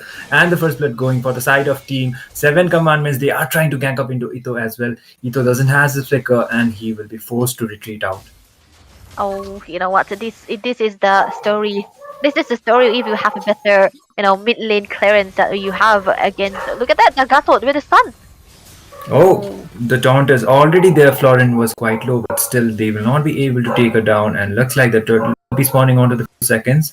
And Seven Commandments, they are having, quite of a command, at least for now. They have slight of a goal lead, and I do think they might be the one contesting the turtle next. But still, they are trying to gank up onto Bronze Boy. Bronze Boy is playing those poking games against the Xavier, and the Xavier was forced to use Azur's flicker. So does Bronze Boy. He will be forced to retreat out, but Suyo is trying to initiate once again. Bronze Boy will be going back. The turtle has already been spawned. Beatrix uses the ultimate in order to clear those lanes. The Renner's Apathy will be connecting onto Ryota, but the damage will still not be enough, and looks like they will be buying enough time for the side of Team 7 Commandments to contest and as well as take the turtle. Bronze Boy will be taken down, as well as 7 Commandments taking the turtle. Oh, but okay, they are still trying to gank up. The taunt was there. AOTG didn't connect up to the point. The Glorious Pathway was also forced out, and looks like Ken will be trying to initiate once again. Suyo is trying to dive in, and okay, it's Charlie Brown. He is playing those poking in, but look at the crowd control coming up from the Xavier. That will be another kill for the Suyo. The Dawning Light also coming up, but it won't be connecting onto anybody. 7 Commandments, they are having quite of a command right now. Yeah, this is the showing of dominance right here. But Ryota, what can he do here? Right? Oh, that was a good steal. No, I mean, it's a deny though. So, yeah, Charlie Brown, I feel like this is gonna be a little bit too passive for him. And onto a jungle like the Lucas, he doesn't want to be so behind at this point, but still, KN is playing this so well. This is a Suyo who's on the pathway to have that snowball going on for him. So this is gonna be a great start for him as well. And I feel like J4, he's gonna be really seriously needing that level 4 and the fleeting time on top of that, so as to help his team who gets caught out a lot.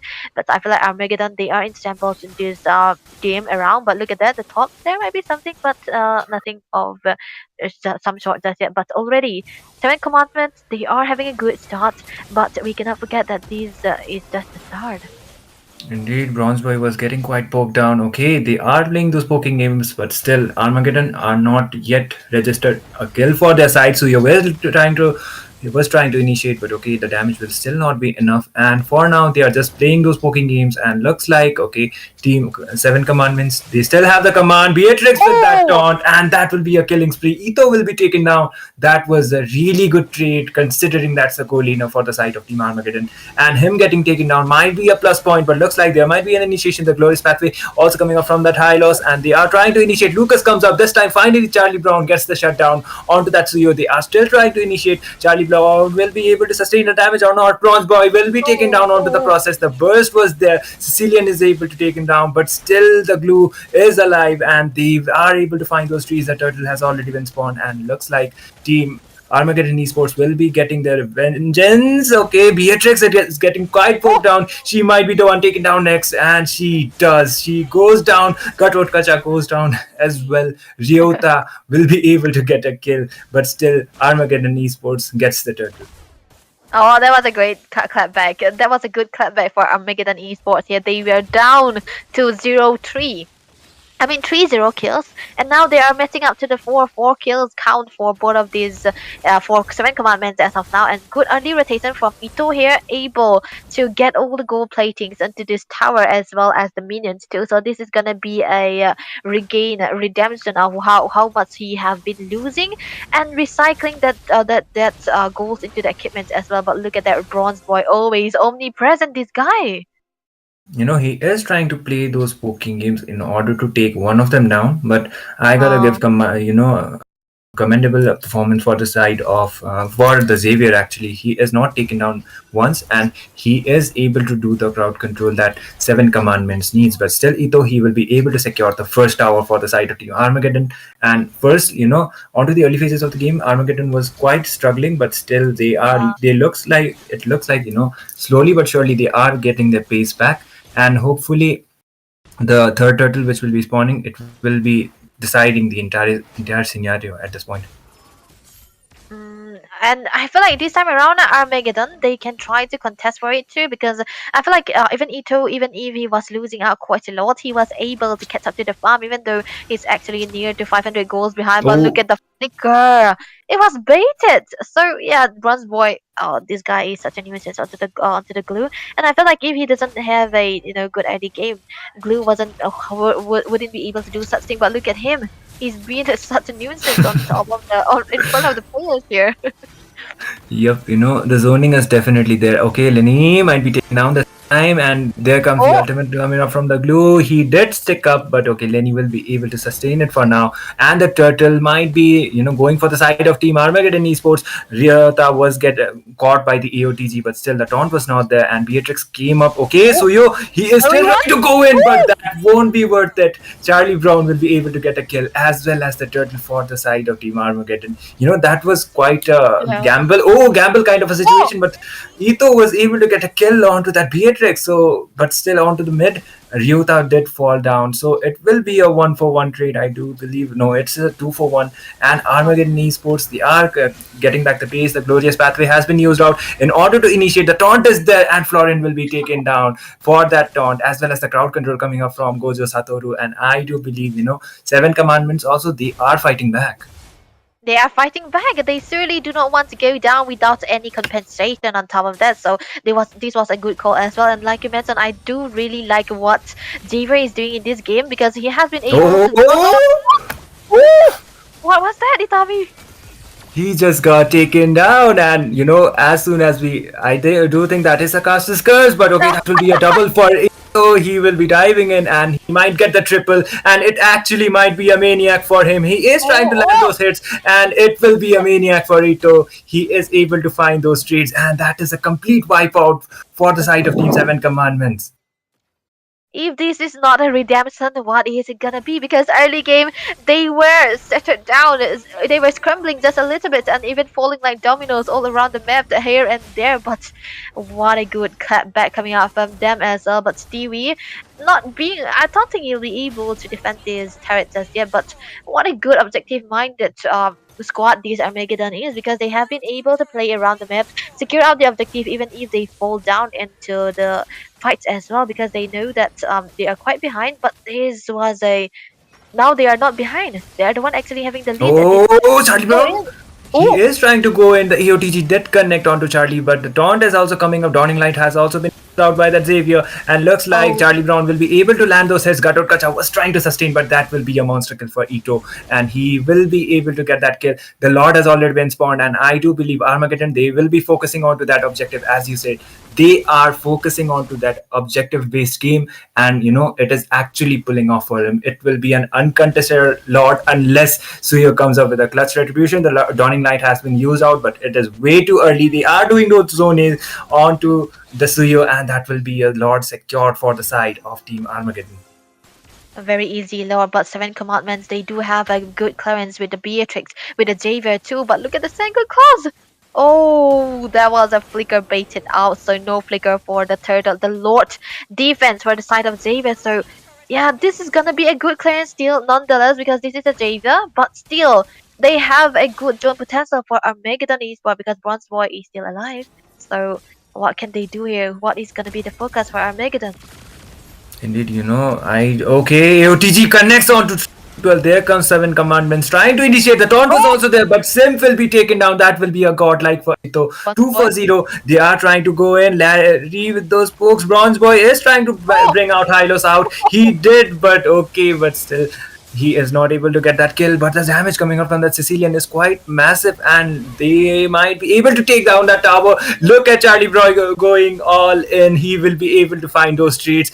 That will be a 4 for 1. Only the Hylos remains, and the cooldown timers is way too much. He is the only one remaining for the side of them, but Gatot Kacha is back apparently onto the scene. That will be a legendary for Ito. Once again, they will be able to take down another inhibitor tower. Most probably, the minions are still there, but still, okay, they are able to hold it out, and I do believe it will be taking some time. Charlie Brown, he is still trying to take down that Beatrix, but Oh, they will just be retreating for now.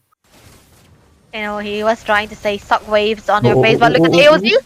AOTG did connect, but Ito will be able to get once again the Death Sonata connects onto that Gatot Kacha. They are trying to initiate. The Glorious Pathway was also used on. That will be a double for Ito. He is still trying to go in. Dawning Light has been used out by the Xavier, but look at the Sanguine Claws. Did connect onto that Xavier. It will be an unstoppable. Finally, a shutdown onto Ito. Suyo is trying to dive in with those kills, but he will be taken down onto the process. And Team Armageddon Esports with a complete turn of events. They completely turned out onto the mid phase of the game, and they will be taking the victory.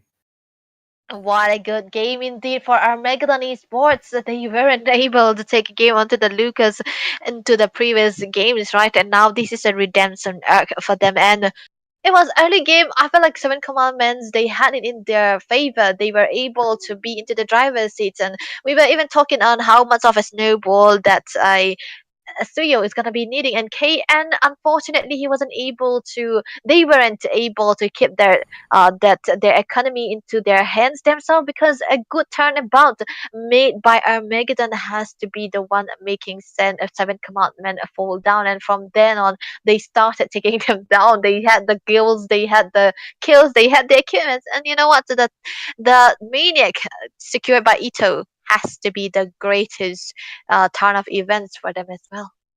I highly agree. That maniac that came up from him, it actually turned out for the favor of the side Team Armageddon, because as soon as this happened, they got the kill lead for the advantage, as well as they were able to find out that momentum that they needed for the side, and they were able to pull it off after that, and they didn't lose out any of the objectives later on, which ended up resulting onto the victory. And Armageddon, with their disciplined plays, they are deserving ones. Even though Seven Commandments early phases of the game, they were able to secure those two turtles, but still, onto the mid, as soon as the game progressed onto the mid phases, I do believe the Xavier, he was more of a support, so the damage was not there. The support, like, he did his crowd control job, but onto the damage phases, I do believe Sicilian, he had more contributions Yeah. compared to the Xavier. That has to be it, and it was a a game well played for Armageddon Esports. They are clapping back, and surely they're gonna be moving still into this Swiss reign. But we cannot forget we do have one more game. It's gonna be coming back. We are gonna be coming back anytime soon because we need to take a break. Just try to ready other players. So yes, before that, yeah, just try to tune in back again. Yes, we will be back, ladies and gentlemen. So stay tuned.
Welcome, ladies and gentlemen. We are back with the Rise of Legends, and this is gonna be the 0-1 break it, and it's gonna be best of one series between Step Bros and Metaru.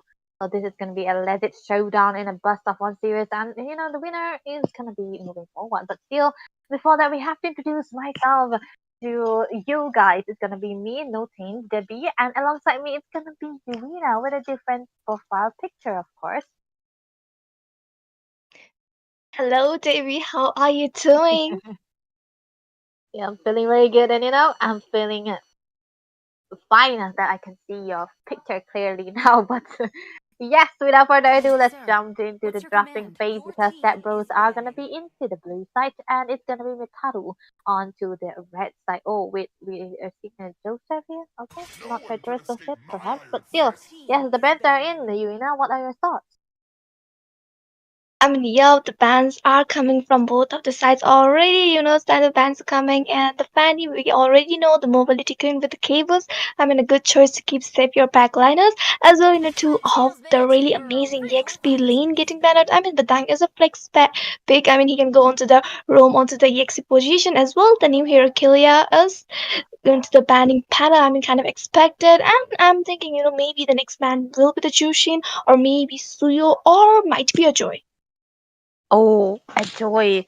Yeah, there's possibility that King Blade plays a lot of assassin heroes, so he has to be denied all those fannies, all those assassins. So that has to be good. And Joy has been so good, and not just Joy, the studio too. So there are choices that they will be able to keep those two and choose one or ban out one. But right now, I feel like they can try to keep the Matilda too because Elu is such a good Matilda player. He plays any kind of supports and thank you frontliners as well. But look at that, the Lucas band coming through. So they do not want the thank you frontliners. So 3 XP potential XP lanes ban out for the side of Step Bros against Metaru here. So what will Metaru ban? Matilda?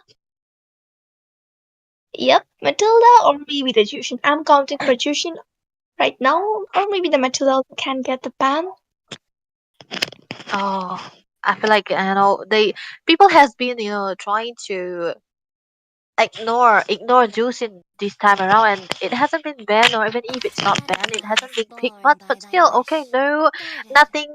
Yeah, they do not want to give out the juicing as well. So yeah, the Matilda might play here because you know what, I feel like King Blade can go for any kind of assassins here because oh, there we go, it's gonna be the Suyo actually. No Hayabusa, no Joy, but Suyo.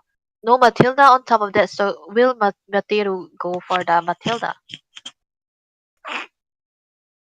I mean, yep, Matilda's still open, even the Choi, Hayabusa, and also the Sicilian right now. So let's see which hero they will be picking. Also, they can go for the Harry onto the goal lane. I mean, picks can come right now because a lot of options are onto their plate, and they just need to pick a suitable choice. And yep, they're going with the Gatagacha. I mean, he can go into the EXP either onto the room, so I guess I think, but into this match, he's gonna go on to the EXT position. I mean, with sustainable damage he provides, as well the EOG is the best thing of the category. I mean, popping it into the team fights, disturbing out the fight, and yep, there they are showing up the Harriet right now, and yep, they are gonna go with this hero. Harriet onto a seal. So that has to be something that they want to play around. But still, for the side of Step Bros, the Grandeur will be coming into play. So this is, the same meta. No change into the goal lane, no Bruno, no Claude, no Beatrix coming and popping out. It's just gonna be the Grandeur and the Harriet who's gonna be coming out here still. But there we go. It's gonna be the Matilda being used here. So Matilda has been completely ignored by the side of Metaru, so they are just giving it away to for Step Bros. So they are for Step Bros, they're gonna be needing a very very tanky frontliners because their roamer is more of a utility that can provide you vision that cannot initiate. He's just gonna be giving you the heals. So that has to be something Step Bros has to consider too. But right now for the bans coming into play for the side of Metaru, what do they ban here? Is it gonna be mage or is it gonna be the tanks? I guess they're gonna ban out some millionaire, like there is a Parsa, there is a Xavier, but no, they are going with a Louis ban. Kind of understandable, the type of gameplay gives a lot of surprises into team fights, and you don't want, your teammates, especially the goal laner suffering out into that surprises. I mean, a really bad surprise, the goal laner getting canked, by the Mhm. 4-3 people. And, and also, let's see which hero they will banning out. I mean, both of them, they don't have the millennials, so maybe the Xavier or the Farsa, but Oh. no, they are panning at the Jawhead. The Joe had been banned away. I feel like this is just a target to try to not give out anything that can be a hindrance for the side of Step Bros for the early part of the game. Very understandable, but meanwhile for Metaru, they still have choices to ban it away because I feel like they should narrow down the amount of mid laners that can potentially be a threat for any of their heroes as of now. But still, what kind of mid lane they do? They ban what kind of mid lanes that Step Bros plays? Any kind that they play, there will be always Gatot Kaca who will be easy, who will have an easy time diving in again. But still, if they do not wanna, take their chances, they can ban out the tanks also. Possibly a good setter of a tank. Okay, this is gonna be the Hilda. Okay, so for Step Bros right now, they have a possibility that they can ban out the heroes that can be a threat to them. Okay, Khalid. So no thank you frontliners for both of these heroes whatsoever. And definitely right now they need to pick a middle laner as well. The front liner Hylos is still open, and we know the Hylos and the Gatagacha combo will be really good as well. The Eve is still open, so it will be a really good combination coming in. But let's see which hero they will be picking up. Uh, I feel like they can go for the mates here because they do not want to give out any good mates for the side of a Step Bros, so they can secure their mates very early on, and maybe possibly it's gonna be a Farsa. But if they go for a Farsa, they can be a choices that Step Bros can go for the Selena too. That's a highly likely. But I haven't seen Step Bros playing up the Selena, so maybe they can give out the mid choices for the side of tables and pick out the tanky, so that they are that has to be it. And the Turgle coming into play, so the Tigreal Matilda. uh okay, that has to be it. What are the choices for Step Bros? Do they go for the Farsa or do they go for a very different hero? Okay, they are locking down the Hylos. He was open and they got the Hylos onto their hands. He will be going on to the EXP. I mean, a good choice against the Katakacha. It will be really interesting to watch how the Kataverse Yeah. says, the Hylos, the Sustainate provides is really good as well into the team fight. They can get the mobility advantage. And right now, the he is gonna pick the Valentina or not, or um maybe the Xavier or the Cecilia pick can come in. Right now, it's kind of interesting, which mid laner kind of, just come into this match.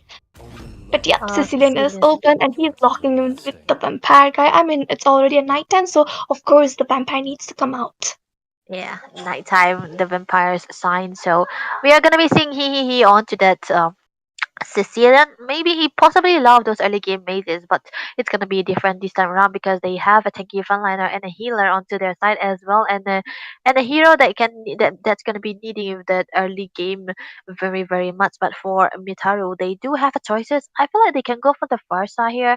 It's gonna be safer than the Aurora, of course. If they go for the Farsa, I feel like it's gonna be a little bit of um a good combination with the with the Tigreal as well. But are they going for the late game too? It's gonna be too much magic damage on the side of Metaru here. Definitely, right now they're swinging up the Xavier. I mean, range for a range hero coming in. Both of the heroes, the Milenas, are kind of a, late game assurance type of heroes. The Sicilian with the damage, also the Xavier with the Tawning Light, which deals a lot of damage as well, provides a vision to the team. I mean, a well choice. That's gonna be really interesting. Watch out because both of the team have a really strong lineup coming in, and there are the good setters, set setters coming from Team Mataru. They have the Tigreal, they have the Gatakacha to interrupt the position. A lot of AOGs, a lot of implosions gonna come into this play. Implosions are definitely something that they have to look after. They have to look forward to as well. But still, Purify into the hands of Lily so as to survive the implosions and maybe the knockbacks too. But yeah, we cannot forget that he is gonna be vulnerable if he get the Purify, so he has to opt to go for the Flicker nonetheless. So just for a survivability against the Joy, that is kind of good. But still, I feel like for the side of Metaru, they do have a good frontliner, a good set potential as well. So they have a lot of pressure on the dive too. They have a lot of magic damage though, so that has to be their down part. But Step Bros, what are they gonna be planning to do here? Is it gonna be an easy win, or is Metaru gonna be taking this win? Because this is gonna be crucial for both of these teams. And here we are into the land of dawn. We're gonna be jumping in to see who's gonna be coming out on top and who's gonna be the better squad as of now. Definitely true, and right now both of the teams are starting with clearing off their jungle buffs and getting the farm onto themselves. I mean, it's gonna be a really interesting match with one of the top team of the India as well, the Underdog Rising team Metaru over there. And right now looking onto the EXP lane, the EXP laners are having their own time, and onto the middle lane, the middle laners and the roamers out here to give out a good vision as well. The Sicilian getting the stacks and the Granger over there, kind of giving a Oh. good domination onto the Harry. Yeah, we've never seen these mods usually, right? When there's a Harris and a Grander combination, you try to see the Grander, but look at the damage, look at Lily, but in trouble. First blood for Relic very early on onto the Joy. It was a misstep coming out from the Matilda, but still look at that, Albert in trouble. Definitely right down the joy with the electrifying bits over onto the Albert, and he's trying to go in the Sacred Hammer coming from the tight krill. He just went inside the tight. My God, Albert has been taken down. That was amazing. There was a good start, but still, then OZ will be falling down, and I feel like it's a good trade nonetheless because they managed to take down the jungler. So even if you trade out the jungle's life for a roamer, it's gonna be still a winning phase. But still, Kingblade, he's into the goal today, so he's gonna be taken down quite low. So this is the classic Harris the Granger meta. We always gonna be saying the Harris is supposedly gonna be having a good time, but he already got baited with the flicker and the Granger as well. So this is gonna be two things wasted down. But the turtle is already up. What is Jen Oz gonna do here? Is he gonna be making a set, or is it gonna be Step Bros who gonna be coming out on top into this turtle fight?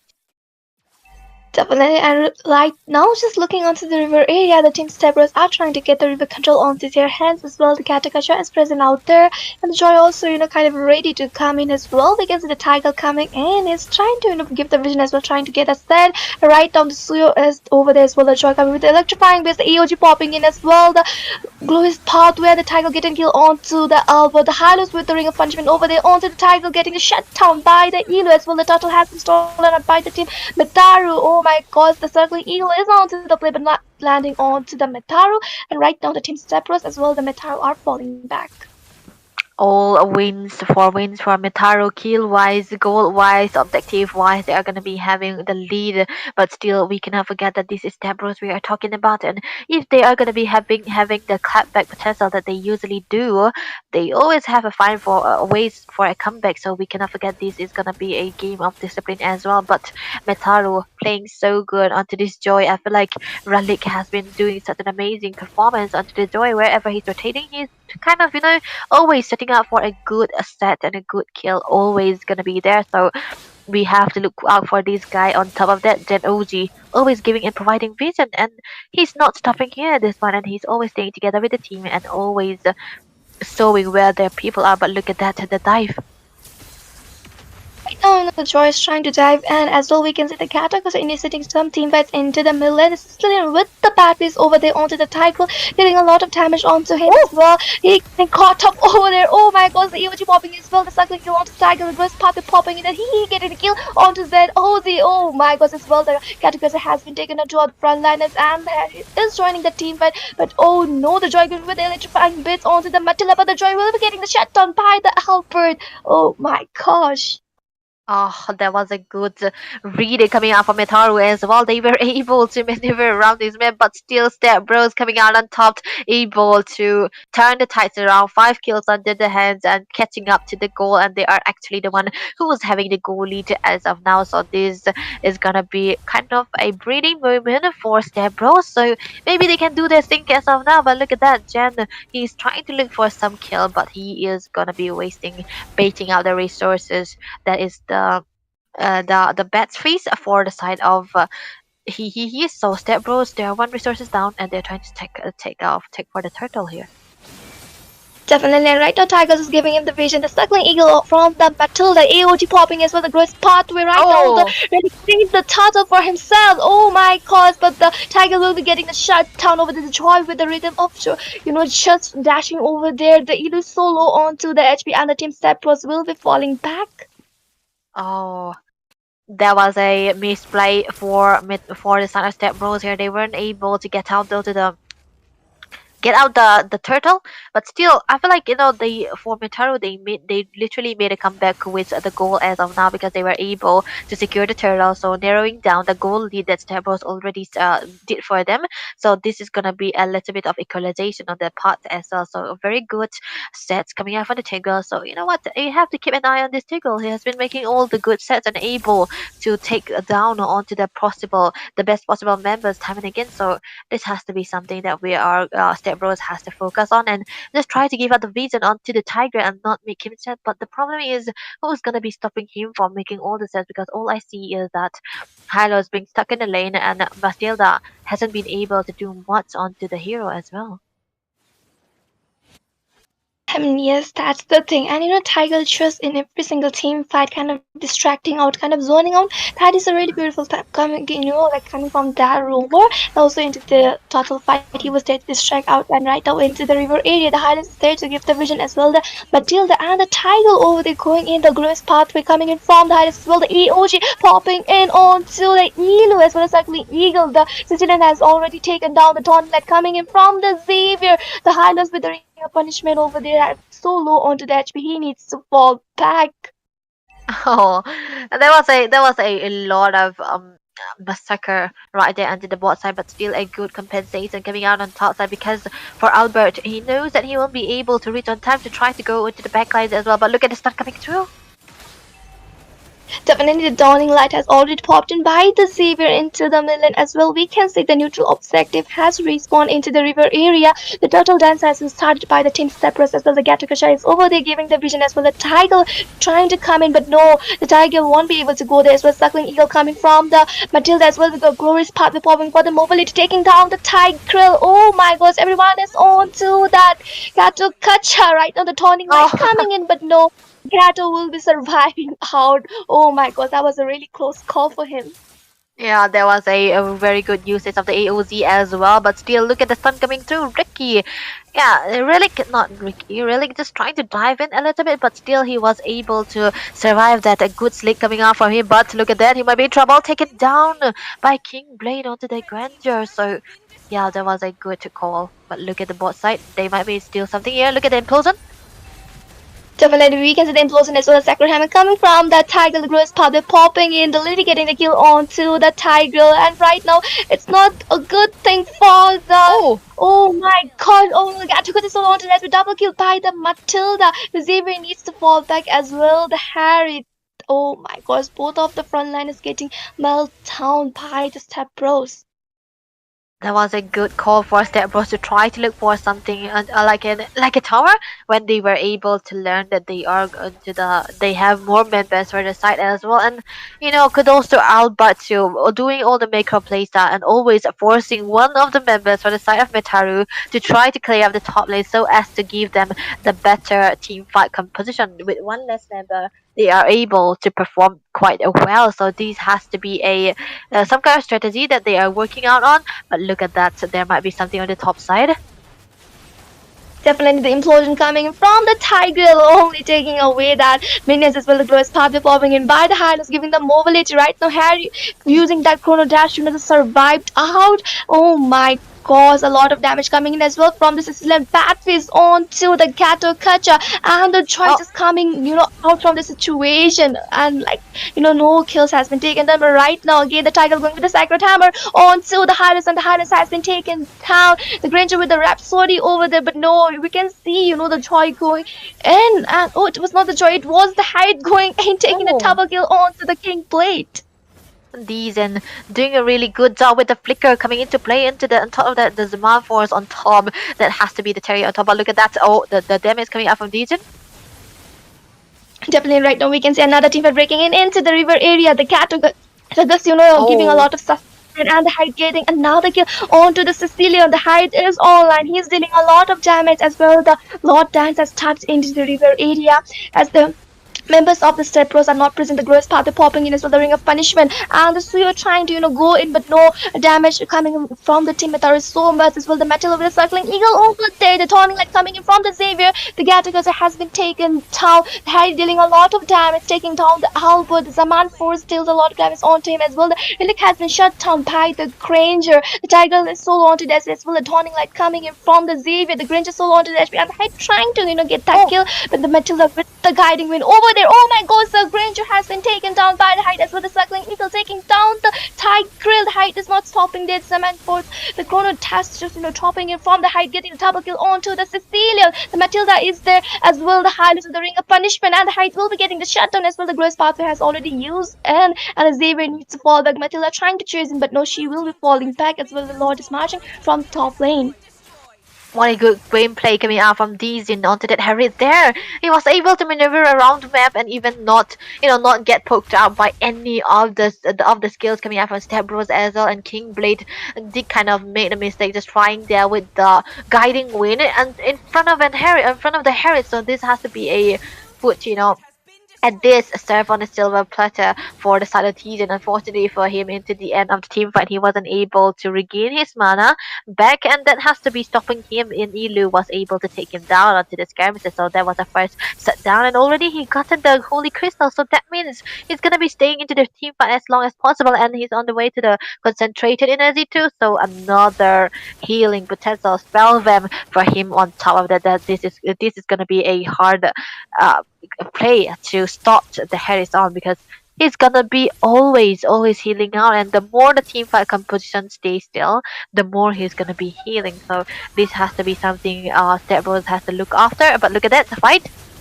You can see the implosion coming from the Tiger as well, dawning right now. The Joy with the Rhythm of Joy, electrifying bits popping as well. The EOG has been already used in the Glorious Path with popping in by the Highness, the Ring of Punishment. The Sicilian over there with the Bat Fist dealing a lot of damage, and right now the team needs to fall back as well. Joy is so low onto the HP as well. Harriet is running away. The Hyde is chasing down on the Gattaca with Law and Order, just poking him right now. The Harriet coming in, but no, the Gattaca has been taken down by the Sicilian as well. The team Metaru needs to fall back from the situation because one of the frontliner has been taken down already, and only they have already outnumber. Oh, that was a good call for Step Bros to try to go in, but resources have been wasted a lot. But look at the stun, the Glorious Power being used again. I mean, yep, the Glorious Pathway has already popped in by the Hylas, but they are not engaging into the team fight, and they're just going back onto the river area because into the 18 seconds, the second Lord Connor, respawn as well. They are trying to have the river control onto their hands as well. We can see the Xavier as well. It's just providing a vision with the Tawning Light. Oh, I mean, a good thing about the Xavier is like he can provide a good vision as well, deals a damage with the Tawning Light. Yeah, there's and with the butterflies, the whistling lanterns, it's just that he's gonna be having that time of his life if he wants to burst down Ilu onto that high lows as well. So Joseph, I feel like this has to be a chance for him to sign out quite a bit, because he already wanted that. Cecilian has been dishing out quite a lot amount of damage, and that has to be something Mitaru has to look after too. But still, a good position coming out from Mitaru. They were able to move around the map and corner out onto the Lord. But first, they want to bait out the Lord and bait out Step Bros to come in for a while so that they can make a set, because you know what, they do have a better set to the crowd control department, because look at that, they have Jen Ozzy onto that Tigreal. He can make seriously good plays coming out onto that implosions as well. But as you can see, 500 to Capricious stacks for the Grandeur here right now. So yeah, there can be something for Kingblade, but look at the conceal Yes, we can see the Tiger going with the implosion as well. The burst powder popping in. The EOG also has been chopped in. Oh my god, the Tiger so low onto the HP. The Elo taking down the Tiger over there as well. The Joy going with the Rhythm of Joy. Oh, Blade has been taken down. The hand is so low onto the HP. Oh my god, the Joseph getting the kill onto the Matilda right now as well. The Harry dealing a lot of damage, and the Suyo has been taken down. The Sicilian and only the Hylos is surviving out, and they need to fall back. Oh my god, that was really good. 3-for-1 trade. Yeah, a selfless set coming out from San Ozi onto that Tigreal. He was able to catch onto the onto that Sicilian, so even if he wasn't the one falling down, his teammates died. 3 of the teams have been falling down already, and one of the most important one when there's a lot of fight has been falling down. But look at the damage coming through. Right now we can see the lot has been taken by the team Metara as well. The Sicilian dealing a lot of damage by that bad phase, but they need to fall back because the lot has been already taken away. So further fight won't be a good thing for the team Stepros, and they need to defend out the second lot. I mean, which is kind of a really hard competed first one, and we will be marching down from the either the top lane or from the mid lane. Yeah, this has to be, yeah. If it goes into the mid side, right, it's gonna be hard for Step Bros to try to defend out a little bit. I mean, easy for them to defend out a little bit, but it's gonna be marching into the top side. So this is gonna be a decision for Step Bros if they wanna give a one turret down and try to defend this out together, or if they're gonna be weighted all around the map because they do not have the best clearance. They have the Granger, sure, but they do have the Sicilian too. But then if we talk about it, it's a Granger who does not deal a lot of amount of damage in comparison to other marksmen into the Lord. So yeah, one turret already down. The Lord still not reaching the inhibitors is already coming in, but maybe there can be a kind of play that can that Gen OZ can make here. Definitely right now the lot has already reached into inhibited as well. The Hylian just going in kind of sustaining the damage, kind of distracting over there. The lot has been defended out by the team Stepros, and all the inhibitors are into their base, not they have fallen down. I mean, a good thing the team Metaru was able to take down one tier turret of the bottom lane, and if they caught the third lot also, it will be a really good thing because it will be a really hard as well. It will be the advanced lot, and it will be marching from the mid lane or maybe from the bottom lane, and only the inhibitors are standing off the team Stepros, which is not a really good thing. And right now the Metaru is playing out very safe and really careful on this team engagement as well. We can see another team fight's gonna break in, but no, the team Metaru is falling back. They are not engaging anymore. They are kind of safe. And they are very disciplined how they play, but look at the implosion. Is the implosion coming as well? The EOG popping from the Gato Cutter. The Elo is getting sandwiched out over there. So low onto the HP. The back is coming in from the Sicilian. Oh my gosh, the Joy going with the rhythm of Joy onto the Seer. The Dawning Light taking down the Albert. My gosh. That was a good start with the Dawning Light perfectly on position and the passive also fully charged as well, but still, what can they do? Oh, Step Bros! They are falling down one by one again, look at that! Yes, definitely, the Harry just getting a kill as well. The rhythm of Joy, the Joy just going in and coming out so easy. It's like your her own home. She's just trying to visit. It's my farmhouse. I would just come in. I mean, that is the thing. And right now, looking onto the river area, the third lot is gonna respawn very soon. Oh, that's gonna be a very hard decision for Step Bros to do, because if they want to contest out the Lord, they need a good set, but they do not have an initiation. They do not have an initiator, because for Ilu, if he goes in, he's just in Hylos. He can stun only one person. But for the side of Metaru, they have a lot of AoE card control with this Gen OZ. On top of that, it's gonna be the OZ who's gonna be jumping. It's gonna be the Gatot who's gonna be jumping in again, so this is gonna be so hard for Step Bros. But if they don't contest this, they're gonna be losing all their inhibitors potentially too. And already this is gonna be the evolved Lord. It's 18 minutes already, so both of the mages are gonna be coming online. But the problem is that they do not have an answer for Teasen onto this Herit. Definitely, and we can see the Lord Dance is getting started by the team Metaru as well. The Dawning Light popping in by the Xavier and the Gato Cutter. The Tiger is there to just like stop out the team Stepros as well. The Harry is dealing a lot of damage. There is a Gato Cutter just giving the vision and just trying to just zone them out as well. The Tiger is there into the bushes trying to give a set. The Hylian is going in with a punishment with the AOG popping in by the Gato Cutter as well. The Harry taking the lot for themselves. Oh my god, it's a good thing. I mean, as well, the Metal with the Cycling Eagle over trying to go on to the Tiger, but she needs to fall back. The Dawning Light by the Xavier, dealing a lot of damage, providing a vision. Already the lot has been taken down, so they are falling back, just waiting for the lot to just come in and march down to the step first base. And this is gonna be really hard because, but still, they did not lose all their members, so it's still a kind of a breathing space or just a little bit of profitable thing. But still, it's gonna be really hard because Metaru, they all have their resources coming out, and if the implosion is already available alongside the flicker, it's gonna be hard for Step Bros to even try to defend it. And this is an evolved Lord, and they do not have the chances to even use their heroes that can be able to burst down this Lord, and it's gonna be really hard for them to start because at this point the dive potential for Metaru is too much. Definitely as well, we can see the lot marching from the bottom and the EOG popping in, connecting on to the Elu as well. The height is there, going with the Zaman Force with the Chrono Dash over there and taking down the Elu. My god, the Donny like coming in from the Xavier, dealing a lot of damage and locking onto the base. The match ends here. Oh, a very good gameplay coming out from Metaru, a good and wise decision. An early game and lead that they had, they made use of it to their full potential. And Metaru, they were able to get this game so far against a squad like Cerberus. This is a very salutable still. But you know what? I would say the real MVP goes to Zen OZ to this Tigreal. He was able to zone, he was able to make sets, he was able to give visions as well. And there was no one who into the side of Cerberus who can really stop it. And yes, they have the healing, yes, they have the Matilda, but they do not have the AOD crowd control potential that the Harris have, that the Tigreal have. And you know what? It's also the early stages of this game where Betaru was able to get their full potential going on, but it was kind of a pendulum style. They were going back and forth with the goal lead, but a wise decision for them to go for fights and fights when they know that their Harris already got the holy crystal onto his hands. There were no backing out.